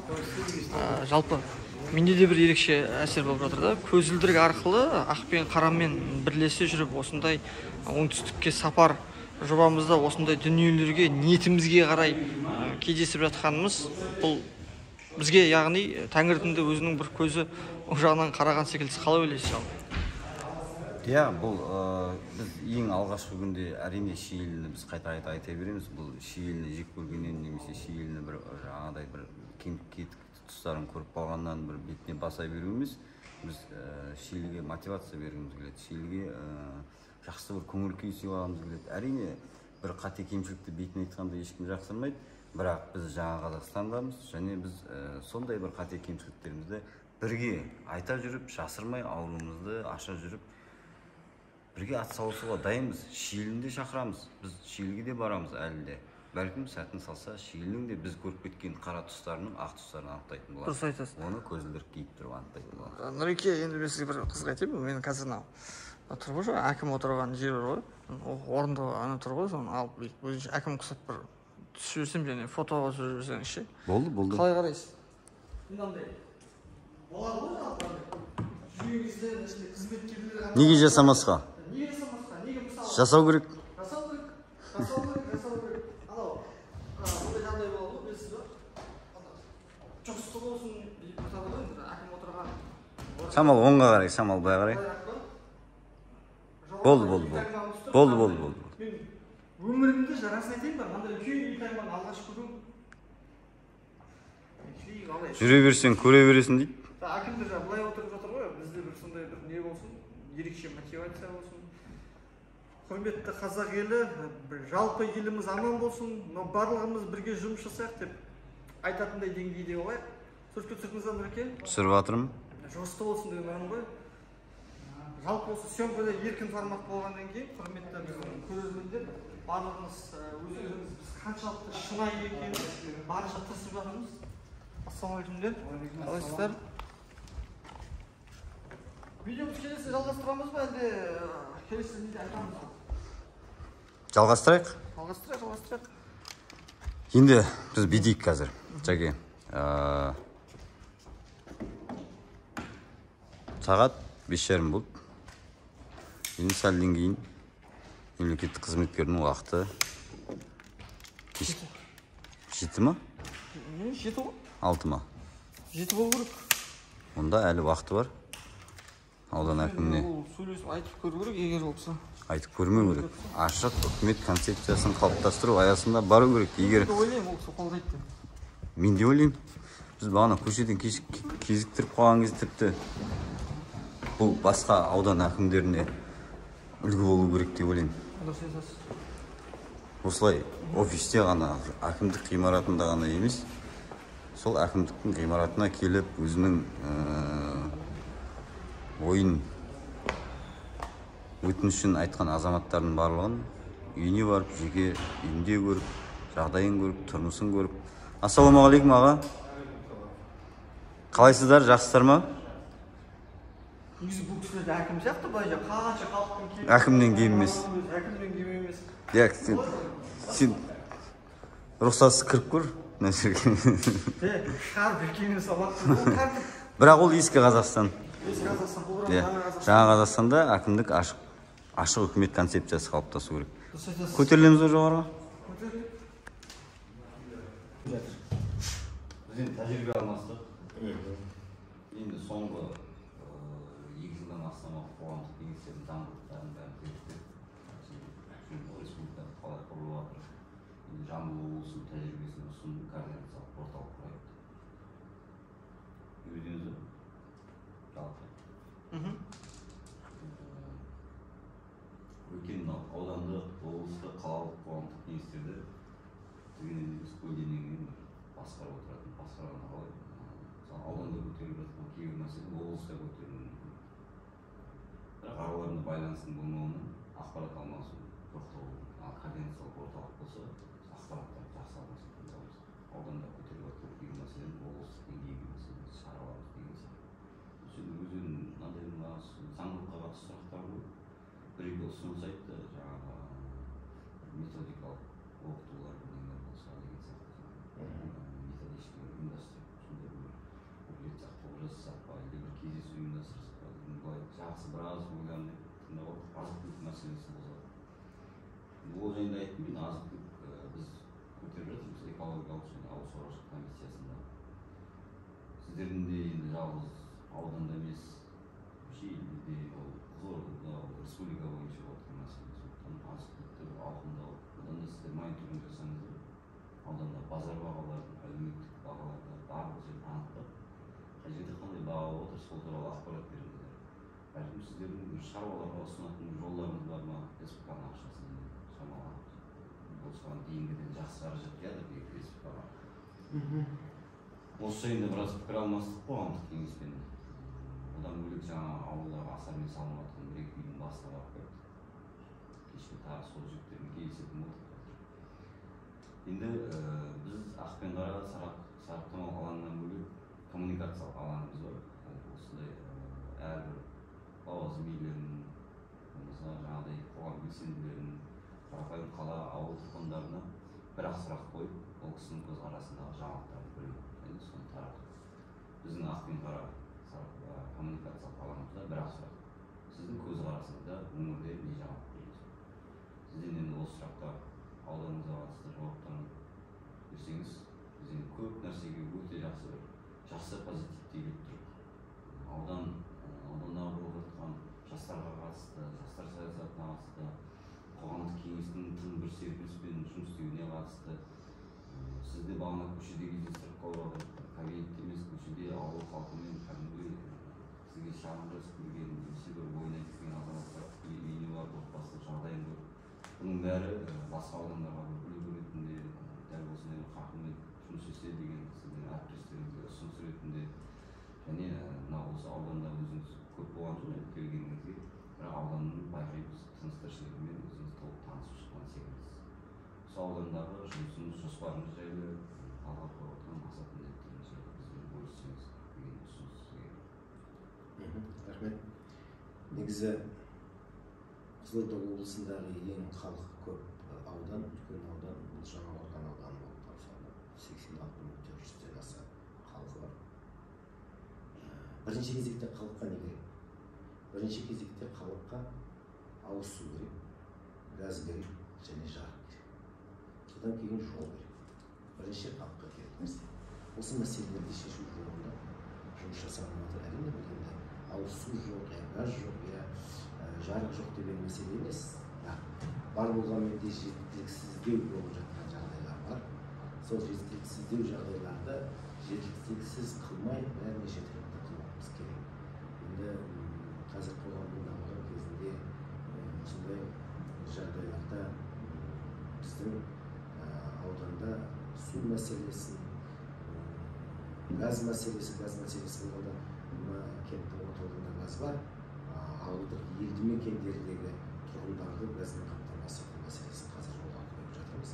Басталып та кетті жазықтай. Ауыз су мәселесі де сондай, барлық жерлердің тартылған, бірақ бір кейбір себептерге байланысты ауыз су жетпей тұр. Сол себептерді жою жөнінде жұмыс жасалып жатыр. Жол жөнінде қазір енді айтатын болсақ, аудандық маңыздағы жол және ауданның ішіндегі көше деп екіге бөлеміз. Аудандық маңыздағы жолдар, ол мысалы елді мекендерге кіреберіс жол, аудан орталығы мен жаңа аудан кенті мен ауылдық елді мекендерді қосатын жолдарды аудандық маңыздағы жолдар деп аталынады. Бізде тиісті министрліктерден мынандай тапсырмалар келгенмен 25 жылға дейін меморандум бар, қол қойылған. 25 жылға дейін барлық аудандық және облыстық маңыздағы жолдар 95%-ға жақсы және қанағаттанарлық болу керек деген. Біз енді ол межеден шығамыз. Бүгінгі таңның өзінде қазір қалған 4 жолымыз бар еді, болғанда жұмыс басталынды. Жол жөнінде биыл болмағанмен келесі жылы біз жақсы және қанағаттанарлық дегенде 100%-ға жетеміз деп жоспарлап отырмыз. Көшелер жөнінде где-то 60%-ның көлеміндегі көшелер бізде елді мекендегі болсын, ол мына кенттің ішіндегі көшелер болсын, 60%-ы где-то асфальтталынған. Бұл жақсы. Биылдың өзінде қазір 7-8 көшеге кенттің ішіндегі тас жолға қаржы бөлініп қазір жұмыстар жасалып жатыр. Енді көшенің ол бір таусылмайды жұмыс. Бір істеп қойсаң, оны нетпейсің, өйткені оны күтіп ұстауы бар, басқасы бар. Сосын халық өсіп жатыр. Кенттің орталығында да халық өсіп жатыр. Тұрғын үйлер салынып жатыр. Бір жағын бітіріп алып жатсаң, екінші жағында уже көше жасауға тура келетін болып жатырмыз. Жарық жүргізуіміз керек, оған ауыз су жүргізуіміз керек, оған газ жүргізуіміз керек деген мәселе. Бұл тіршілігі бар елдің тіршілігі таусылмайтын дегенді растайтын нәрсе. Сондықтан да ол тенденция дұрыс нәрсе. Значит, біздің ауданда, Жаңақорған ауданында тіршіліктің көзі бар. Халық қоныстанып жатыр. Өсім бар. Тіршілік жасауға толық мүмкіндік бар деген соны сипаттайтын не. Сондықтан да бұл жақсы нәрсе құбылыс. Ол жұмыстарды өзінің кезең-кезеңімен тұрғындармен, аудан депутаттарымен, қоғамдық кеңеспен ақылдаса отырып, кезең-кезеңмен боламыз. Әрине, өзіңіз білесіз, барлық жұмыста бұл қаржыға келтіріледі. Сондықтан да қаржыға келтірілген жұмыстарды кезең-кезеңіне ақылдаса отырып істейтін болса, ертеңгі кейбір кісілердің ренжімеуіне, басқаларына ол бір үлкен септігін тигізеді. Сондықтан да бұл жұмыстарда өзінің кезең-кезеңіне шешіліп отырмыз. Енді жаңарған халықпен тіке араласу, халықпен бірге жұмыс жасау, бұл енді президенттің қазір біздің алдымызға қойып отырған тапсырмасы. Мен мысалы өзімнің жұмыс кестемде түске дейін жұмыста боламын. Даже жиналысым болатын болса, 5-ке дейін жиналысымды да бітіремін деп, 5-тен кейін мен сосы елді мекенді, кенттің ішін, елді мекенге баратын шаруаларым болса, бір негативті бірдеңелер еститін болсам, соған баруға тырысамын. 5-тен 7-ге дейін, 8-ге дейін даже болса поселкелерді аралап жүрмін. Сосын енді менде әр аптада сәрсенбіде сағат 3-тен 7-ге дейін, немесе 4-тен 7-ге дейін адамдардың санына байланысты кесте қойылған жеке қабылдау. Сол жеке қабылдауға келген кісілерді қабылдаған уақытында кейбір мәселелерді бар көзбен көруге тура келетін болады. Ол мынандай жұмыс кабинетінде отырып шешетін мәселе болмайды. Бар көзбен көруге тура келетін. Ол айтып келген мәселесі ол кісіге өте қатты бір үлкен қиын жұмыс болып келгенімен де барған уақытта көзбен көргенде оны оңай шешілетін мәселе болуы мүмкін. Сондықтан да бұл мәселелерді көзбен көретін болғандықтан мен кейде сол жерлердің бәріне уәде беремін. Бәлен уақытта мен сіздерге барамын деп. Сол уақытта барып, соның жағдайларын басына барып отырып көремін. Бағана сіздер мені сол жерден көрдіңіздер. Сондай жаңағы менің жеке қабылдауға келген кісілердің есінде барып, солардың жағдайларын көрдім. Енді әрине ол барып көргеннен кейін мәселе толығынан шешіледі деген мәселе емес. Ол мәселе кейде әртүрлі неде болуы мүмкін. Шешілетін мәселені заңға сәйкес біздің аудан әкімшілігінің немесе осы облыстық деңгейдегі шешілетін мәселе болатын болса, біз оны шешеміз.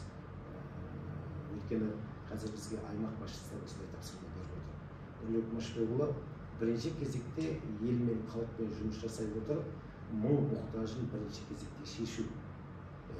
Оның жаңағы айтып отқан ауыз су болсын, жаңағы айтып отқан газы болсын, жарық мәселесі болсын, жол мәселесі болсын, және де тұрғынның өзінің бір жеке мәселелері болса да қолдан келгенше тездетіп соны шешіп беру.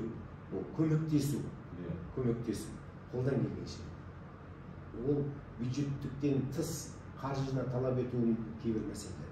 Енді Құдайға шүкір қазір Жаңақорғанда біраз жақсы белсенді қызметте өздерінің кәсіптерінде өртіп отқан азаматтар бар. Олармен де мен сөйлескен. Олар да елдің ішіндегі кейбір көмек керек ететін адамдарға көмектесуден бас тартып отқан жоқ. Олар да көмектесейік деп жатыр. Олардың просто бір басын қосып, үйлестіріп, мына кісінің жағдайы мынандай екен, осыған қалай қыламыз, мынаған қалай көмектесеміз деп соны ұйымдастырып отырсақ, ол мәселелердің бәрінде сондай шешіле береді. Енді бағана айтып жатырмын, бізде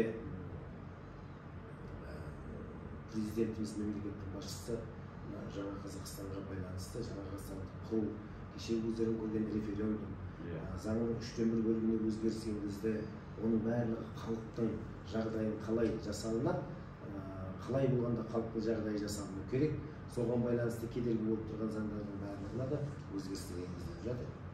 Референдум өте жақсы өтті, халық өте қатты қолдады. Енді біз осы қарап отырдық, мысалы біздің ауданда қатысуға тиісті кісілердің, мысалы айтуға болады, жобамен 90% қатысты. 90%, мен енді есепті қазір есімде жоқ, 87-де бірдеңе пайыз болу керек, бірақ енді грубый айта берсек, жалпы 90%-ға дейін келіп өздері қатысып, өздері дауыстарын берді. И бір қуанатын жағдай, мен жаңа көршіме айттым, неге бармай жатсыңдар деп айттым. Қазір менің көршілерім де келеді деген әңгімелер, мысалы, сондай бір үлкен ниетте, сондай жағдайда, мысалы, референдумға біздің ауданның халқы сондай жақсы ниетке қатысты.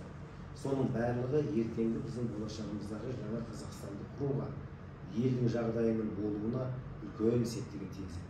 Одан кейінгі мемлекет басшысының біздің алдымызға қойып отқан талабы халықпен тіке араласу. Халық сені іздеп көп сандалынбау, халықты өзің іздеп барып, мұң мұқтажы бар адамға өзің іздеп барып сөйлесу. Одан хабар келсе, сіз қайттан артынан хабарласу, қайтарымды хабар жіберу дегендей. Сол мақсатта біз мысалы жұмыс жасаймыз. Қандай да бір бізге мұң мұқтажы бар адамдар келіп жатса, біздің жиналыста болғанымызға байланысты, или іс-сапарға болғанымызға келе алмай, бізге кіре алмай кетіп жатқан жағдайда біздің арнайы азаматтарымыз отыр, олардың адрестерін, телефон нөмірлерін, үйінің бәрін жазып алып қалады. Келгеннен кейін қол тиіп жатса шақыртамыз келеді, қол тимей жатса мен өзім барып хабарласамын. Не мәселе, қалай болып жатыр, не қандай болғанда қалай шешіледі. Осының барлығы біздің осы елге дегендегі халықтың жағдайын жақсарту мақсатындағы істеп жатқан біздің қызметіміз. Енді ауданға әкім болып келгеніме қазір мен 2 айдың жүзі болып қалды. Әлі 2 ай болған жоқ, бірақ енді сол 2 айдың жүзі болып қалды. Осы яқтағы біраз мемлекеттік емес ұйымдар бар, мемлекеттік ұйымдар бар, ардагерлер кеңесіміз бар, жаңағы өзіңіз айтып отқан қоғамдық кеңес бар, депутаттарымыз бар, мен бәрімен кездестім, жастармен де кездестім. Бәрімен кездесіп, ашып, осындай әңгімелесіп отырдық. Мен уақытымды бөлдім осыларға. Негізі біздің жұмыс кестеміз аймақ басшысы айтады, мысалы, уақытымыз жетпейді жұмысқа деп. Біз түнгі 11-ге дейін деп отырып жұмыс жасайтын уақыттарымыз қазір. Өйткені жұмыс көп, сондықтан да осы жұмыстардың бәрін бітіріп, тездетіп, бір жағына шығару үшін осындай жұмыс жасаймыз. Көбінесе мен сағат 9-дан кейін шақырамын. Мысалы, қолдар бос болып жатса, маған уәж айтатын жастар болатын болса, басқалар болатын болса, 9-дан кейін шақырып, ашық әңгіме қылып отырамыз. жиналысқа неге асықпайсың, өзің еркін отырып сөйлесеміз. Сондықтан да ол барлығын тыңдап, қазір біз бір мақсатқа қазір уже жолға қойып отырмыз. Елдегі жақсы жаңалықтарды тездетіп жасау. Мысалы, биыл балалар жылы. Балалар жылына 10 аулалық жаңағы алаң жасатқызып береміз деп жатырмыз. Сосын жаңа айтып отырмын ғой, біз 12-ге дейін, 11-ге дейін жұмыста боламыз деп. Мен кеше, мен өзім тұратын үйім жақын, жаяу барам, жаяу келем. Түнде қайтып баратам, постоянно площадьтың ішінде толған балдар. Басқа баратын жер жоқ балдар. Площадьта жүріп, велосипедтерін тебеді, анау кішкентай машинаны катайып секеді.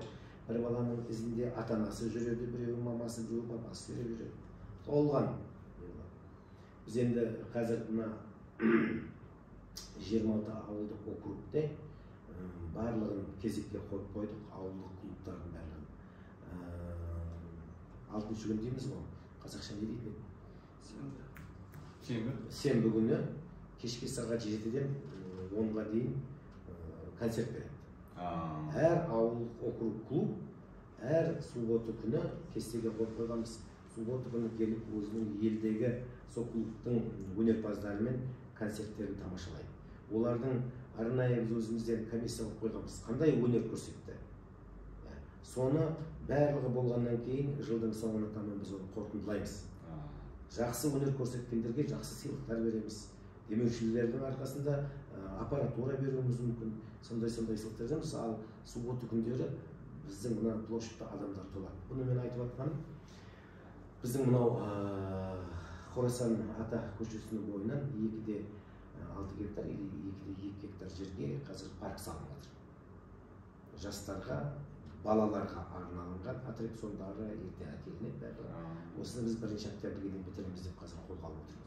Биылғы жылдың үлкен жаңалығы, мысалы, парк. Қазір енді қай ауданда болғанда да кішігірім парктер бар ғой. Бізде бар мына жерде парк деген аты бар. Ішіне бірдеңелер қойып қойған. Бірақ ол парк емес. Парк адам демалатындай қылып, мысалы, Қызылорда қаласының ішінде баяғы ескі парк бар. Демалыс паркі. Сондай парк жасау. Сосын соның ішінде спорттық алаңдар бар, жетекші жер болған. Одан кейін балдардың аттракциондары бар, жастардың жүріп қыдыратын, отыратын орындары бар. Одан кейін летний жаңағы концерт қоятын үлкен сахна бар. Ол площадкалардың барлығы қарастырылған бұл жерде.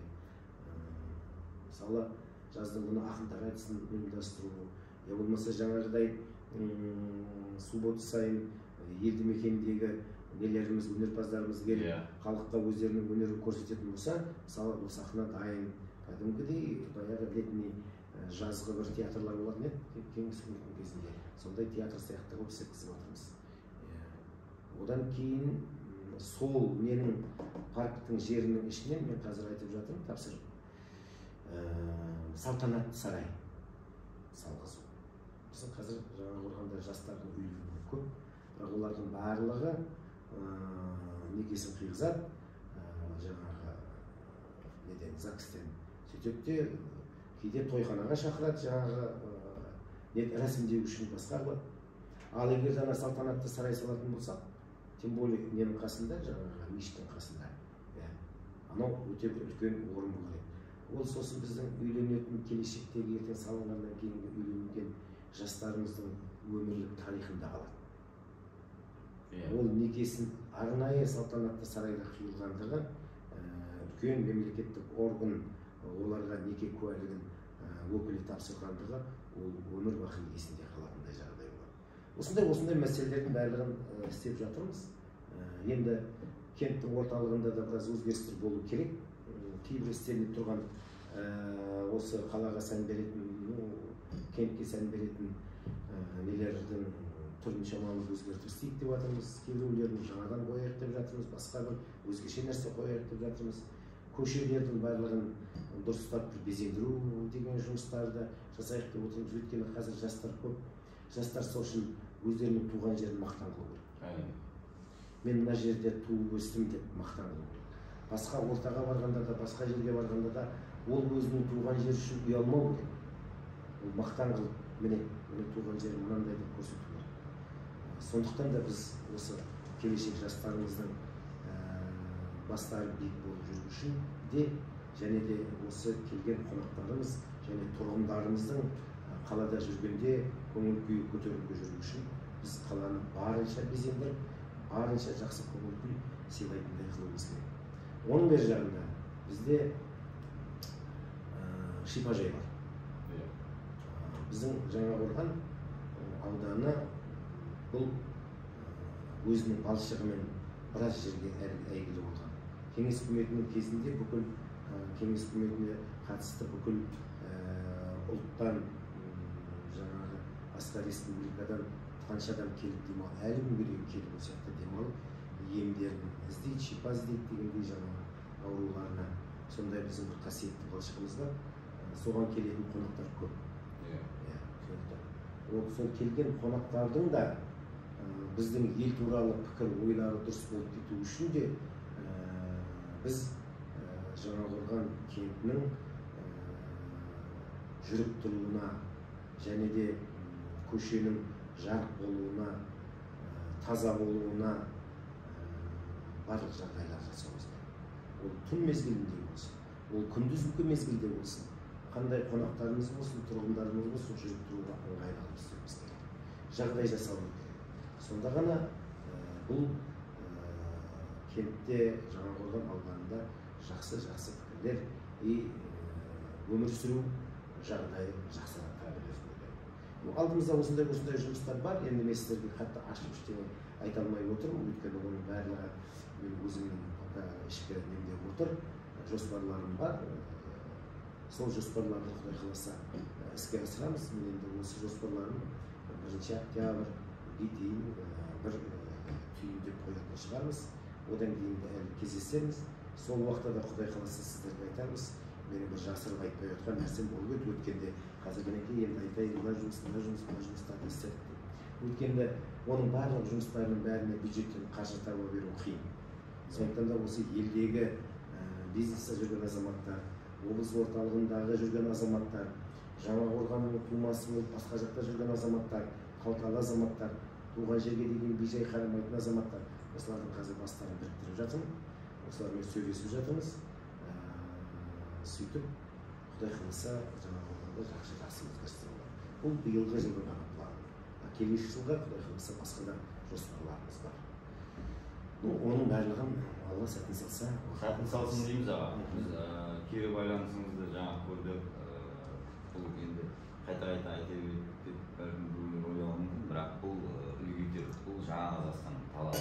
Қазіргі қойып жатқан елбасымыздың президентіміздің жалпы осы өңір басшысында қойып жатқан нәрсесі осы мемлекеттік қызметкерлер болып, әкімдер болсын, лауазымды болсын, кез келген мемлекеттік қызметкерлері халықпен тығыз қарым-қатынаста болуы, халыққа ашық ойда, ашық пікірде болуы, пікір алмасулары, ұсыныстармен алмасулары. Өйткені мемлекеттік қызметкер ол бір ғимараттың ішінде азынан кешке дейін отыра беру, ол бір ойлардың, идеялардың бір шектеуіне алып келеді. Егер халықпен тығыз қарым-қатынаста болса, халық бәлкім кейбір мәселелердің шешілуіне де себепші болады. Халықтың өзіміздің баяғы айтып отқандар, халықтың іш қазыналы жалпы. Біз осы нәрселерді үлгі еткіміз келеді, осы нәрселерді насихаттағымыз келеді. Бұл жаңа Қазақстан көп адамға біздің қазір сұрақтар бар. Біз референдумдан кейін жаңа Қазақстанда ояндық па деген. Жаңа Қазақстанда біз әрқайсымыз оянуымыз керек, әрқайсымыз өзіміздің іштемізден дайынбыз. Сол себепті біз осы эфирге оңтүстікке сапар аясында шықтық. Біз мәселе біреуді тексеру емес, біз жаңа Қазақстанның осы ашық үкімет концепциясына шақыру. Бұл жалғыз мемлекеттік қызметкерлер емес, біз халықты да. Біз қазір мынандай нәрселерді байқап жүріп, халықтан пікір сұраймыз, кейбіреулер пікірден қашады. Біз айтамыз, неге қашасыз? Президент айтып отыр, жаңа Қазақстан біз ашық үкімет концепциясы. Сіз билікке айтпақ қойыңыз. Билікке қарата ештеңе айтпақ қойыңыз. Сіз жалпы өзіңіз жайлы айтыңыз. Үкімет тоқтадыңыз, пікір білдірдіңіз. Мен пәленше, түгенше осындай. Енді бұл насихаттау, үндеу біз енді бастап жатырмыз. Құдай қаласа осыны қолға қойып, енді батысқа қарай, бұйырса аудандарға қарай шыққымыз келіп жатыр. Осы жағынан енді мен сізді енді алдағы уақытта сіз бірінші аудансыз қазір енді осы нәрсені үлгі ететін боламын. Өйткені сіздің ауылыңызда байқап отырмын, үлкен кеше біз жексенбі күні естіп кеттік, бірақ бүгін көзіміз соған жетіп жатыр. Үлкен шаруалар бар, осы жердегі азаматтардың бірігіп 2008-ден бері деп жатыр, жаңағы 9-шы үй салып жатыр деп жатыр деген. Оның өзі қандай нәрсе, біздің үлкен кәдімгі ішіміз біраз уақыттан толық па. Данияр деген жігіттің қолынан біраз қайта алып жатырмын, риза болып жатырмын жігіттерімізге. Да, ондай жақсы, действительно жігіттердің ауызбіршілігі, жастардың ауызбіршілігі, сондай жаңағы қайырымдылық жасау, қолдан келсе біреуге көмектесу деген қазақтың қасиет, қанына сіңген қасиет қой. Сондай қасиетте жігіттер бар, сондай бастама көтеріп жүрген жігіттер бар. Олар уже өздерінің жұмыстарының нәтижесін көріп жатыр, бата алып жатыр, қаншалардан ниеттерін етіп жатыр.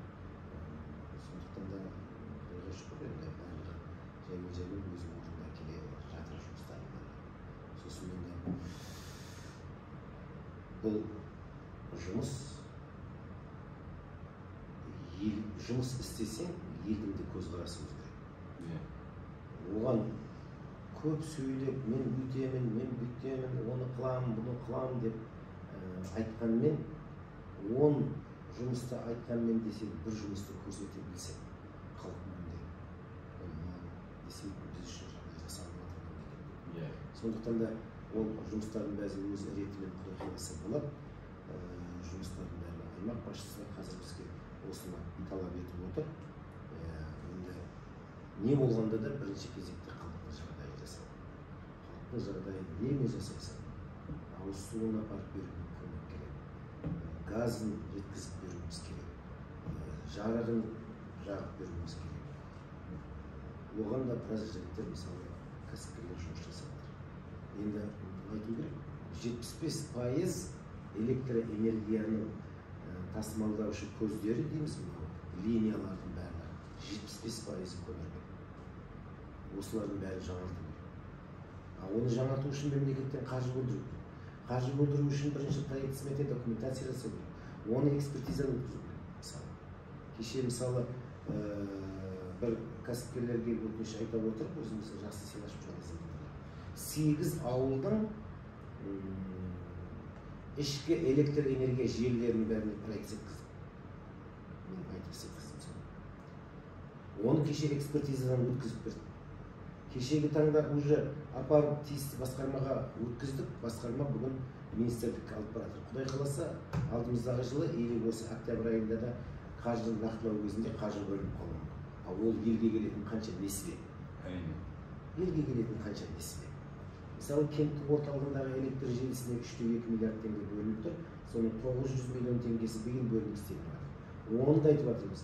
Мынау істелініп жатқан жердегі жарамды материалдарды, сымдары болсын, столбалары болсын, трансформаторлары болсын, жарамдының барлығын 9 елді мекеннен де басқа елді мекендер бар осы себептен жаңағы нетіп кеткен, зардап көріп жатқан. Солардың жерлерін жамай беруге осы жақтан шыққан жарамдың елінде апарамыз, соған жұмыс жасалып жатыр. Оған да уже тапсырмалар беріліп, тиісті жігіттер оған жұмыс жасап жатыр. Осылай жұмысты ұйымдастыру арқасында біз енді осы халықтың ойынан шығамыз, халыққа қызметімізді жасаймыз деген бақытта жұмыс жасап жатыр. Рахмет пікіріңізге. Енді біз сіздің бір-екі ауыз осы ашық үкімет концепциясы бойынша келдік, білдік.